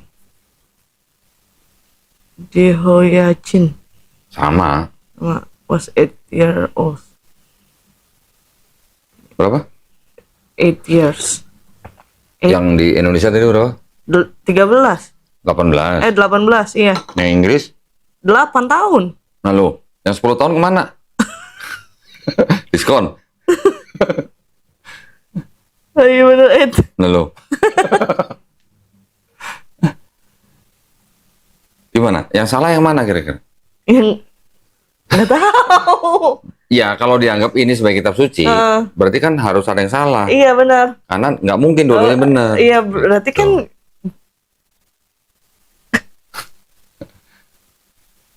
Jelas kan? itu. Dulu nggak pernah baca yang bahasa Inggris pasti. Enggak, iya benar. Bacanya ya udah taunya Alkitab aja. Oke, tadi kan di awal Kesia menanyakan, kenapa kok Yesus menjadi Tuhan? Gitu ya. Sedangkan kita tahu definisi Tuhan tuh begini-begini kan, tadi kita udah bahas kan. Kira-kira kalau menurut Kesia, Tuhan yang dianggap untuk Yesus itu, Tuhan itu kan diceritakan disalib dan mati. Di hari ketiga bangkit. Bangkit sendiri atau dibangkitkan? Dibangkitkan. Nah, masa Tuhan dibangkitkan nggak bisa bangkit sendiri? Kan Taunya dibangkitkan dari mana? di Alkitab kan Memang tulisannya Allah membangkitkan Yesus. Kalau Yesus Tuhan, kenapa Yesus nggak bisa bangkit sendiri? Gitu Iya. maksudnya. Ya kan? Maksudnya kan ada kejanggalan gitu loh. Iya betul. Kalau mereka bilang Allah dan Tuhan sama, sekarang samanya di mana? Kalau ada ayat begini nih. Ayat 14. Allah yang membangkitkan Tuhan Lalu, akan membangkitkan kita juga oleh kuasanya. ada yang aneh nggak kira-kira? Iya aneh. Allah membangkitkan Tuhan. Tuhan. Harusnya Tuhan kali ya. Harusnya Tuhan. Kenapa Ya. jadi Tuhan? Ya itulah teologi. Jadi memang di Bible ini tujuannya adalah mereka ingin mengedepankan doktrin teologi bahwa Yesus adalah Tuhan gitu. Cuman ya kalau sudah jadi penerjemahan begini jadi pada salah Iya kaprah. betul. Allah membangkitkan Tuhan. Tuhan. Bingung. Nah, lu pikir sendiri dah. Ya bingung ngejelimet malahan. Coba gitu. Nanti ada yang bilang, "Oh, kan Yesus kan firman." Ya, firman itu kan ada di dalam Bapa. Nah, firman itu yang membangkitkan Tuhan. Jadi seolah-olah tuh Yesus bangkit sendiri sebenarnya gitu. Iya. Kan pusing lagi. Kan mereka memang sukanya yang pusing-pusing begitu. Iya sih. Mereka bilang kita nggak ngerti. Ya tapi sekarang logikanya aja gimana? Iya. Kalau pakai logika. Logikanya kalau Tuhan bisa mati nggak gitu? Iya. Kan mulainya dari situ. Oh betul. Oke, kalau Tuhan bisa mati nggak? Tuhan apa namanya? Maha mengetahui nggak? Iya dong. Yesus mengetahui nggak? Enggak. Kan dia mintanya sama Bapak. Nah, Yesus saya ditanya hari kiamat kapan nggak tahu kan? Nggak Yang tahu. tahu hanya Bapa. Berarti kalau begitu kan Yesus kan sebagai Tuhan yang limited kalau Iya. gitu. Bukan unlimited. Karena mereka bilang Yesus sepenuhnya manusia, sepenuhnya Tuhan. Iya. Kalau ada sepenuhnya Tuhan berarti kan harusnya unlimited. Iya. Nah, masa Yesus tanya hari kiamat nggak tahu, cuman Bapa aja yang tahu. Iya. Nah, waktu Yesus mengutuk pohon ara, Yesus tahu nggak tuh lagi nggak musim? Nggak tahu. Lagi nggak musim, dia kutuk pohonnya sampai pohonnya mati kan? Oh. Nah, itu ada cerita-cerita yang memang ya gimana ya, nggak logis. Gitu.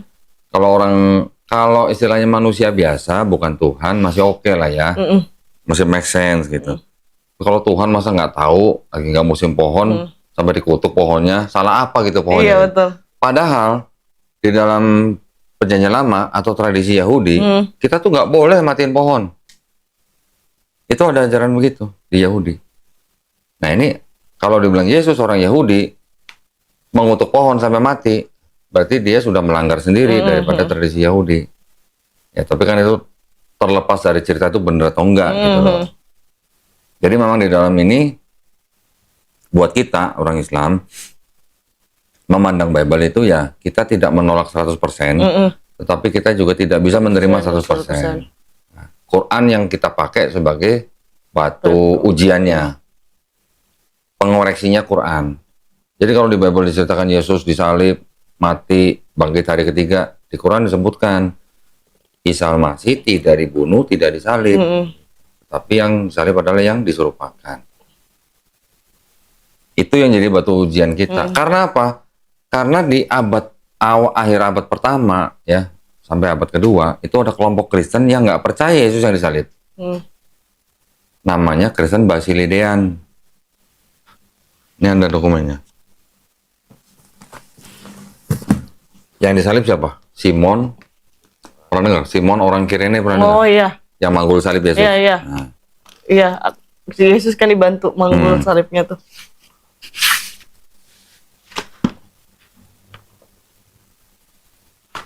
Yesus melihat penyaliban itu dari jauh sambil tertawa. Sini terusnya gitu. Jahat dong.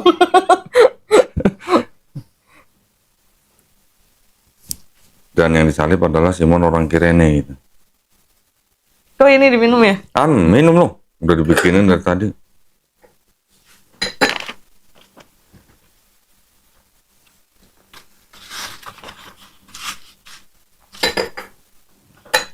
Tujuh tiga.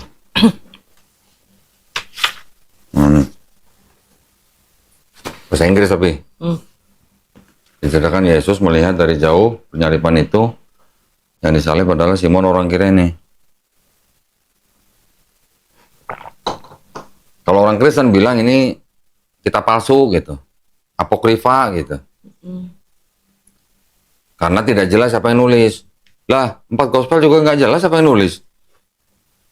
Jadi apa bedanya 4 gospel sama ini gitu? Sama-sama nggak jelas yang nulis siapa gitu.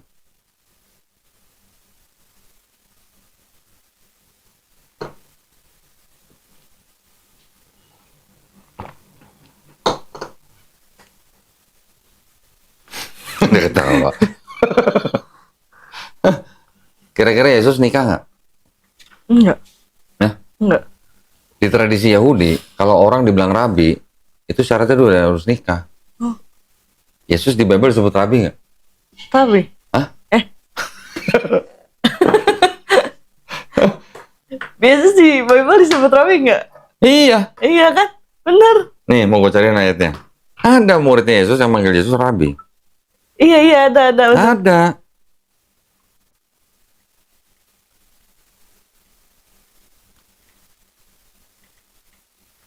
Matius 2. Sebentar. Matius 26, 25. Yang manggil Yesus rabi Yudas lagi.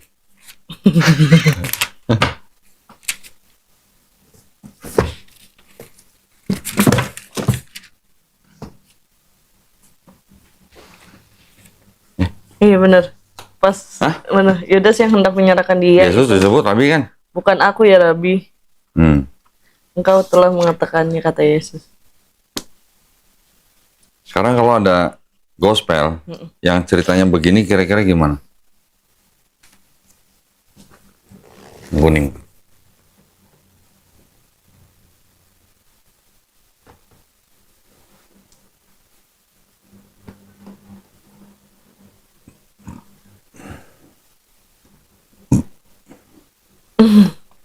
Dah, kok ketawa? Bacain dong.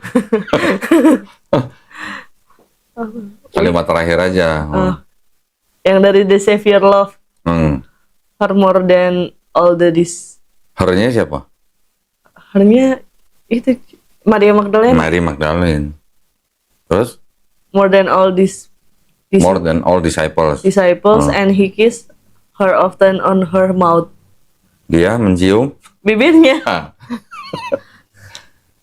Orang Yahudi itu tradisinya sama dengan Islam loh. Bukan mahram, nggak boleh sentuhan. Orang kalau kebaktiannya dipisah laki perempuan, sama kayak Islam. Nah ini kalau sampai nyium bibir, berarti itu istrinya dong. lo ya ngomong kan. Ini hanya indikasi ya. Lagi pula kan kasihan kalau orang nggak boleh menikah.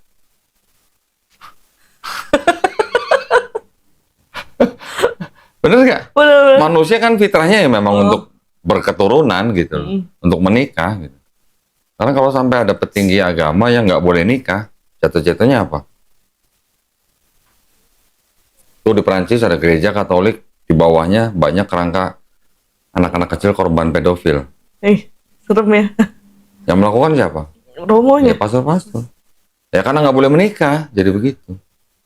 Karena melanggar fitrah gitu loh istilahnya. Coba menikah. Nggak kayak gitu. Nah, gitu maksudnya. Ya kan?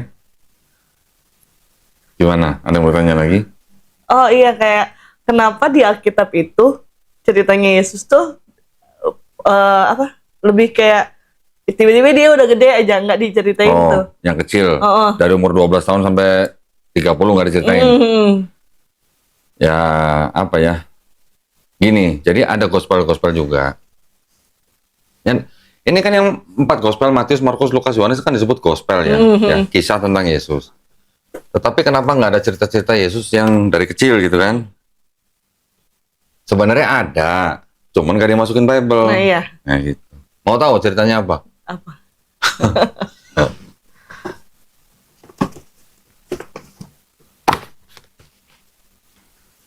Ini ada gospel namanya The Protevangelium of James. Tapi kalau ini menceritakan tentang Maria. Oke. Ada The Infancy Gospel of Thomas. Nah ini cerita Yesus waktu masih kecil. Ini nggak dimasukin dalam Bible sama gereja. Kenapa? Itu yang mereka harus jawab gitu.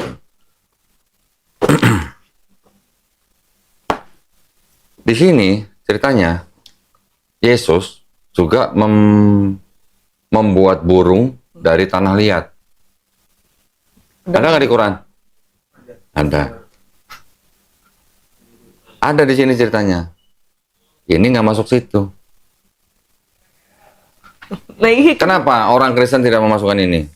Ya, orang-orang Kristen sekarang bilang, oh ini adalah yang disebut dengan apokrifa. Apokrifa itu zaman dulu dianggapnya adalah yang dirahasiakan. Nah, jadi tidak semua orang boleh baca. Itu dulu namanya apokrifa. Zaman sekarang orang Kristen bilang apokrifa itu palsu, kitab palsu, karena tidak jelas siapa yang nulis. Gitu. Sedangkan 4 gospel itu Matius, Markus, Lukas, Yohanes juga sebenarnya nggak ada. yang nulis kan? Nggak tahu siapa yang nulis. Nah, iya, Jadi apa bedanya itu sama ini Iya. gitu loh. Kenapa yang itu masuk, kenapa ini enggak gitu. Ya.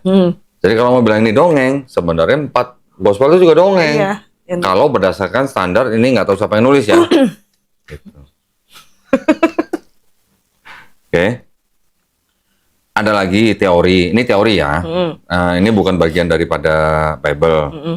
Ada orang yang menulis bahwa Yesus waktu kecil, bukan kecil lah istilahnya, Remaja. udah remaja lah, ikut salah seorang pedagang ke India.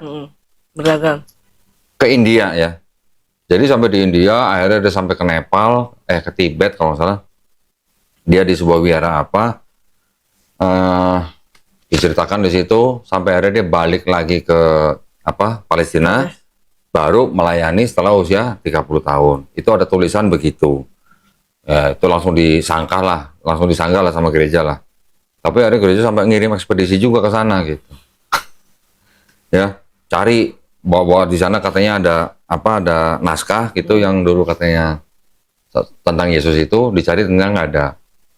Jadi gereja menyangkal gitulah, gereja menyangka. Tapi nggak lama setelah beberapa tahun ada lagi yang datang, dicari ketemu katanya. Tapi itu kan hanya di luar inilah pokoknya, di luar kitab lah. Itu yang bilang begitu. Nanti ada lagi pendeta yang bilang Yesus waktu masih kecil sekolah. Sekolah bantu bapaknya jadi tukang kayu, ada yang bilang begitu.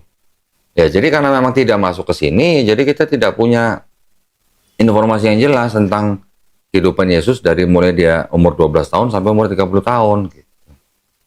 Salah satu yang saya punya ini. Oke. Ada lagi? Nah, kayak ini agak jauh sih. Kayak kan akhir zaman. Akhir zaman itu kan katanya Yesus itu akan datang kedua kalinya untuk nebus dosa manusia. Oh, bukan untuk nebus dosa manusia, untuk menjadi hakim yang adil. Iya. Ya. Nah, cuman kan kalau misalnya kitanya salah kaprah untuk orang-orang kan nyebutnya ya kayak saya gitu kok. Ntar juga Yesus datang lagi ke dunia buat nebus dosa gitu. Ya. Sekarang bacain aja ya.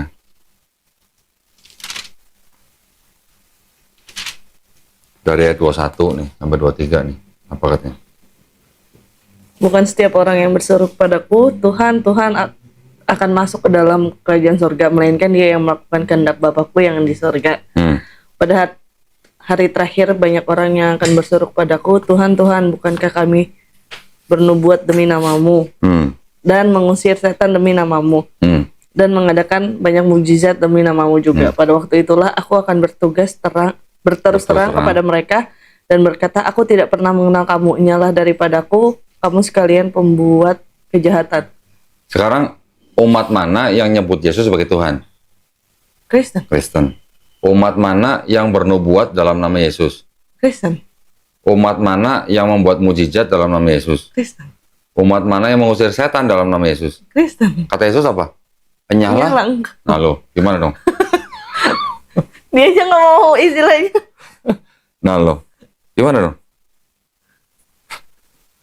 Bisa dipikir sendiri kan? Iya. Ayat itu kan?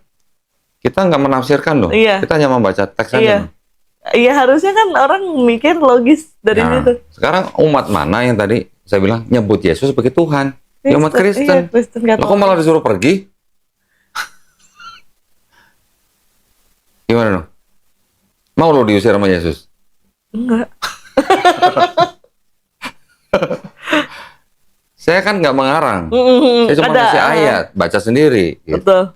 Oke, orang Kristen nanti akan bilang, oh ini untuk guru-guru sesat katanya.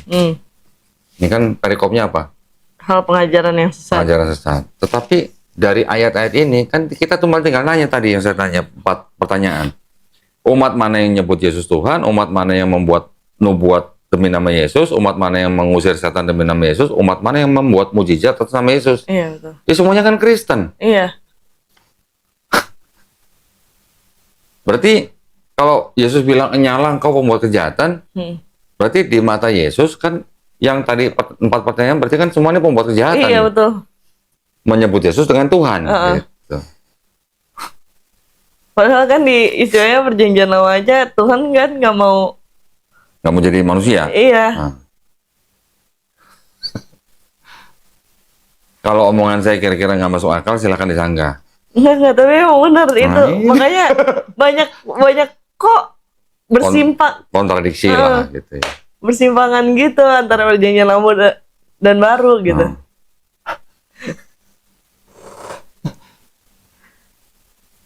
Gimana? Saya cuma ngasih ayat, baca sendiri. Betul. Kalau dibilangin untuk guru sesat, ya tinggal balikin lagi. Yang nyebut Yesus Tuhan siapa? Kristen bukan. Iya. Gitu. Konsekuensinya ada di mereka maksudnya. Iya, betul. Beban itu ada di mereka. Iya.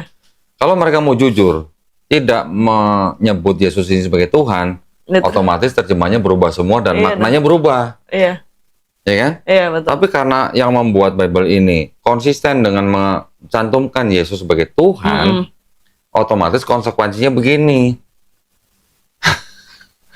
Yang menyebut Yesus Tuhan mereka sendiri, yang diusir, yang bakal diusir ya mereka sendiri gitu. Betul. Saya cuma ngasih apa namanya? Ayat. Betul.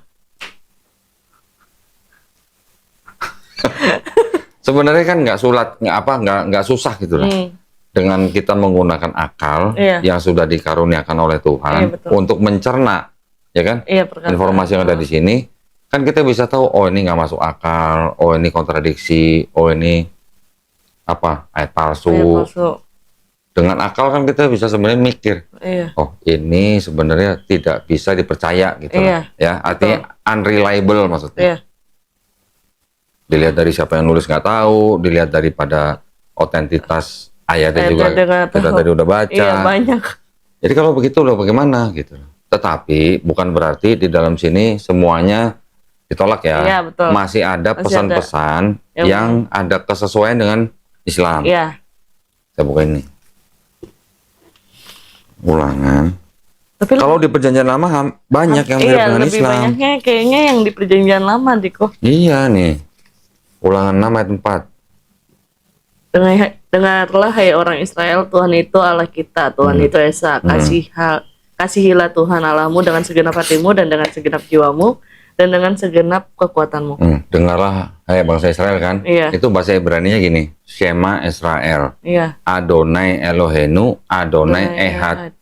Ya, Ehad, Kul huwallahu Ahad. ahad. Sama nggak Ehad sama Ahad? Sama. Nah, itulah kesesuaian di dalam, masih ada kesesuaian lah gitu ya. Adonai Elohenu, Adonai Ehad, Kul huwallahu ahad. Sama. Nah, ini kan dianggap sebagai perkataan Musa. Iya. Pesan Nabi Musa kepada bangsa Israel, ya. Perintah gitulah. Perintah. Betul. Yesus di sini juga sebenarnya masih mengulang apa yang dikatakan Nabi Musa.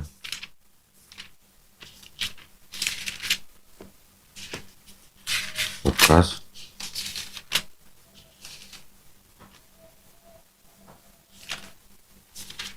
12 29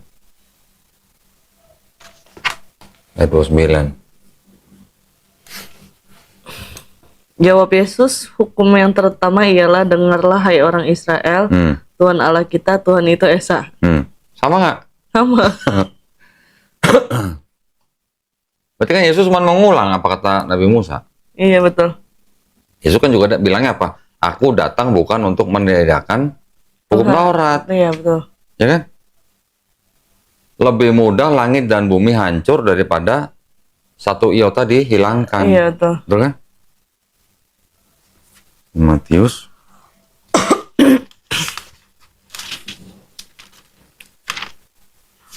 jadi saya bukan nafsirkan loh. Iya kita baca. Cuma baca. Janganlah kamu menyangka bahwa aku datang untuk meniadakan hukum Taurat atau kitab para nabi. Aku datang bukan untuk meniadakannya, melainkan untuk menggenapinya. Karena aku berkata kepadamu, sesungguhnya selama belum lenyap langit dan bumi, satu iota atau satu titik pun tidak akan ditiadakan dari hukum Taurat sebelum semuanya terjadi. Satu iota itu satu huruf yang paling kecil di dalam aksara bahasa Ibrani. Jadi masih mudah kiamat daripada satu iota dihilangin gitu. Betul. Nah, kalau Yesus tidak meniadakan hukum Taurat, berarti kan Yesus nggak makan babi, ya kan?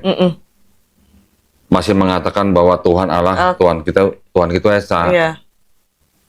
Tuhan bukan manusia, Tuhan bukan anak manusia. Nah, yang menuhankan Yesus ini, berarti kan gimana? Nggak memahami ayat ini atau gimana? Nggak memahami, melenceng dong. Berbeda kan? Berbeda. Nah,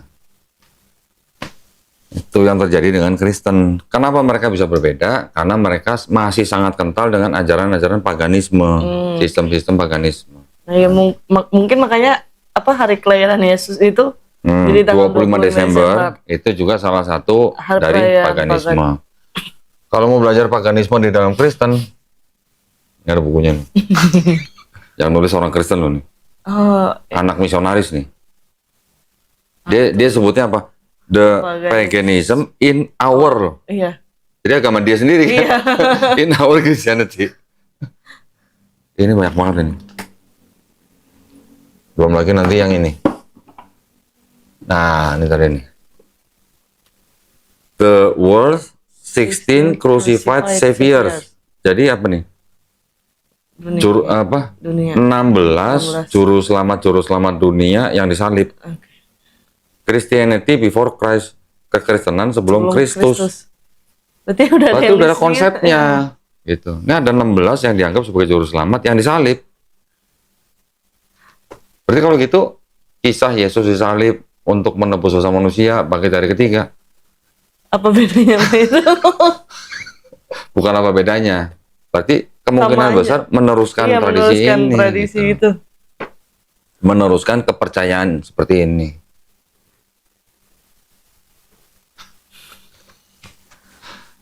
Gue cuma kebetulan ya beli ini ya. Kalau mau nyangga bukunya ya, bukan nyangga saya ya. Ya, gitu ya. Masih banyak yang bisa dibahas sebenarnya. Kalau ada pertanyaan silakan. Kalau udah nggak ada pertanyaan, sekarang gimana selanjutnya? Mau ikut Maria dan Yesus atau mau ikut Paulus dan gereja? Gitu aja.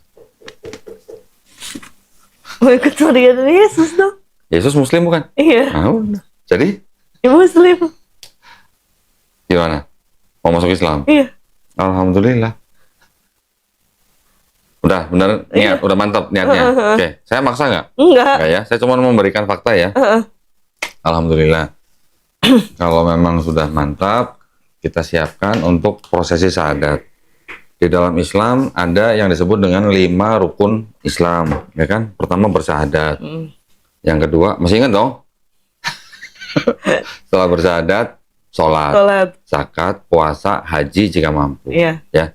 Bismillahirrahmanirrahim. Assalamualaikum warahmatullahi wabarakatuh. Alhamdulillahirrabbilalamin. Wassalatu wassalamu ala rasulillah. Puja dan puji syukur kita panjatkan kehadirat Allah Subhanahu wa taala. Pada hari ini saya kedatangan 2 orang tamu ya sebenarnya. Yang satu nih saudari Keisha. Iya. Keisha. Oh iya, boleh pinjam KTP nggak? KTP-nya di... Oh, tolong diambilin. Jangan. Kan juga harus difoto untuk sertifikat.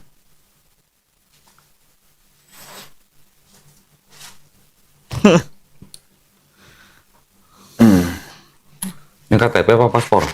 KTP. Ah, nih. Coba saya pinjam. Oh.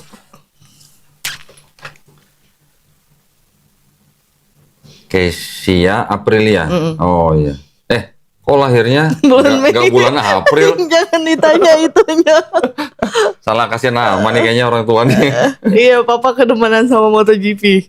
Ah serius? Iya, Aprilia, makanya nyasar Aprilia. Walah, saya juga ini penggemar MotoGP Iya, saya. pembalap MotoGP namanya Aprilia. Walah. Oke, Kesia Aprilia. Lahir Jakarta, saya nggak sebutin tanggal lahirnya ya. Alamatnya di Jakarta Timur. Agama Kristen ya, di sini masih Kristen nih. Saya foto dulu.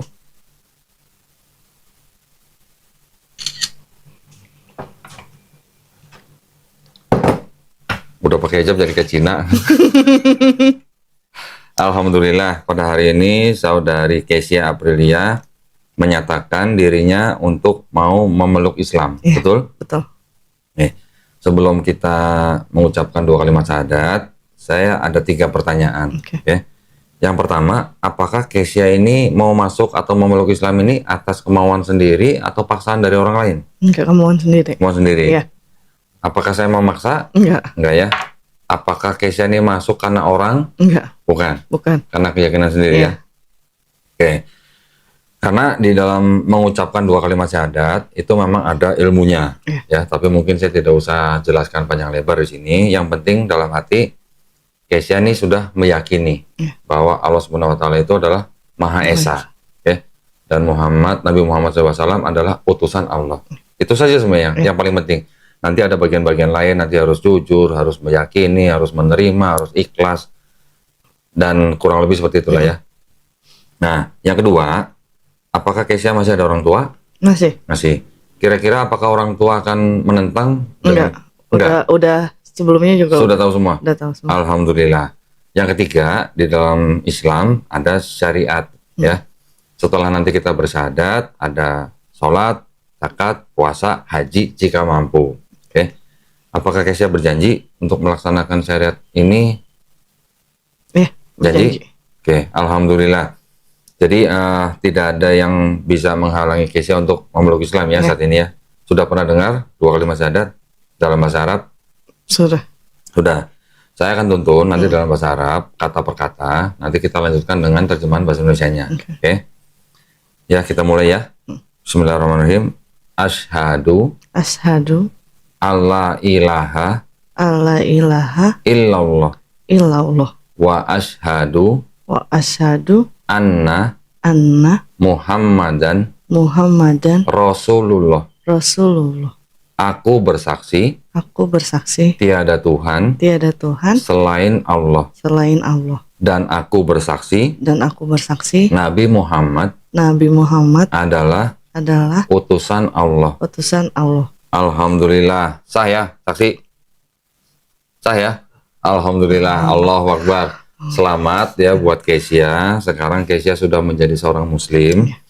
Dan boleh saya sampaikan di sini bahwa ketika seorang yang belum Muslim, terus dia masuk Islam, insya Allah dosa-dosanya Kesia dari mulai akhir balik sampai hari ini dihapuskan. Ya, insya Allah ya. Tapi nanti Islamnya harus baik ya. Iya. Tetapi kebaikan yang pernah dilakukan oleh Kesia dari akil balik sampai hari ini, insya Allah tidak dihilangkan, tetap dicatat sebagai pahala kebaikan. Alhamdulillah, ya. Keren nggak? Yang dosa dibuang, yang baik tetap dicatat sebagai pahala kebaikan, ya. Dan boleh juga saya sampaikan bahwa setiap bayi yang lahir sebenarnya dia fitrahnya, tahu ya fitrah ya, adalah seorang muslim. Karena muslim adalah orang yang berserah diri hanya kepada satu pencipta, ya. Bayi loh ya. Iya. Ketika dia besar, dia menjadi Yahudi, Kristen, Majusi karena orang tuanya. Jadi ketika bayi itu nanti besar, dia mendengar soal Islam dan dia menerima Islam, bahkan sampai dia memeluk Islam, sebenarnya orang itu tidak pindah agama. Tetapi orang itu kembali ke fitrahnya sebagai orang yang hanya berserah diri kepada satu pencipta. Paham ya? Alhamdulillah dong. Alhamdulillah. Berarti balik ke fitrah. Iya. Berarti kita adalah orang-orang yang kembali ke fitrahnya, ya. Iya. Alhamdulillah. Sekali lagi selamat buat Kesia. Mudah-mudahan istiqomah, ya, dan husnul khotimah. Ya. Ini ada buku tuntunan sholat, ya. Nanti silakan dibaca. Di dalamnya juga ada sedikit uang. Jangan dilihat jumlahnya. Uang ini adalah zakat yang memang diperuntukkan untuk para mualaf. Oke. Mau kaya, mau miskin, pokoknya harus terima aja pokoknya. Karena mualaf adalah salah satu dari 8 asnaf yang memang berhak atas zakat. Ya, tolong diterima. Nah, ini juga ada mushaf Quran. Alhamdulillah. Ini mushafnya keren. Ini mushaf istilahnya apa ya? Pemberian ya dari subscriber channel Donditan yang ditujukan untuk memang para mualaf yang bersahadat di tempat ini. Alhamdulillah, ya, ini tolong diterima. Juga saya ada bingkisan, ada mukena. Ini sajadah kalau nggak salah. Oke, tolong diterima ya. Mudah-mudahan bermanfaat. Bisa masukin sini aja. Mudah-mudahan muat nih. Muat. Nah, kalau nggak muat nanti cari tas yang lebih gede berarti. Betulan bawa tas gede kok. Oh, udah bawa tas yang gede ya? Mau belanja ya? Enggak, emang bawa tas itu, tas kerja. Kira mau belanja. Baik ya, ini tolong diterima ya. KTP-nya saya kembalikan. Nanti sertifikatnya kita akan kirim. Tolong dikirimin alat pengirimannya ya. Alamat pengirimannya sama nggak dengan KTP? Nanti tolong WhatsApp aja ke Mbak Suci ya. Oh iya. Baik, sekali lagi selamat ya. Mudah-mudahan Kesia diberikan kekuatan dan kesabaran sebagai muslim. Nanti kita tinggal menjalankan perintahnya, menjauhi larangannya. Udah, sesimpel itu. Gitu ya. Ya, walaupun nanti dengan ujian ya, namanya orang hidup pasti ada ujian. Mau dia agama apapun, semuanya pasti ujian. Tinggal bagaimana kita beriman atau tidak. Iya, betul. Oke, setiap napas kita adalah ujian. Mau sehat, mau sakit, mau kaya, mau miskin, semuanya itu adalah ujian. Justru ujian yang paling berat itu pada waktu kita jadi orang kaya. Iya, betul. Betul ya? Betul. Nanti bisa memahami lah itu ya. Jadi saya berdoa mudah-mudahan Kesia bisa menjadi muslim yang istiqomah dan husnul khotimah. Jangan lupa doain saya dan teman-teman semua ya. Karena doanya seorang mualaf itu lebih manjur daripada doa kita-kita yang sudah lama nih muslim ya. Baik, sekali lagi selamat. Mudah-mudahan kita semuanya juga istiqomah dan husnul khotimah. Terima kasih banyak atas perhatiannya para pemirsa. Mudah-mudahan prosesi syahadat ini juga bisa menguatkan iman ya dan akidah kita semua. Juga memberi manfaat buat kita semua. Bagi para pemirsa yang ingin mendukung perjuangan dakwah kami, dipersilahkan bisa mengirimkan ke BSI dengan nomor rekening 111 8899 atas nama YPM atau HIT Jakarta. Bisa mengkonfirmasikan ke nomor handphone 0813 9883 7007. Barakallahu fikum. Semoga partisipasi para pemirsa diterima di sisi Allah Subhanahu wa taala sebagai amal jariah ya. Amin ya rabbal alamin. Baik, kalau begitu akhir kata, wabillahi taufiq wal hidayah. Wassalamualaikum warahmatullahi wabarakatuh. Selamat ya sekali lagi ya. Asik. Terima ya.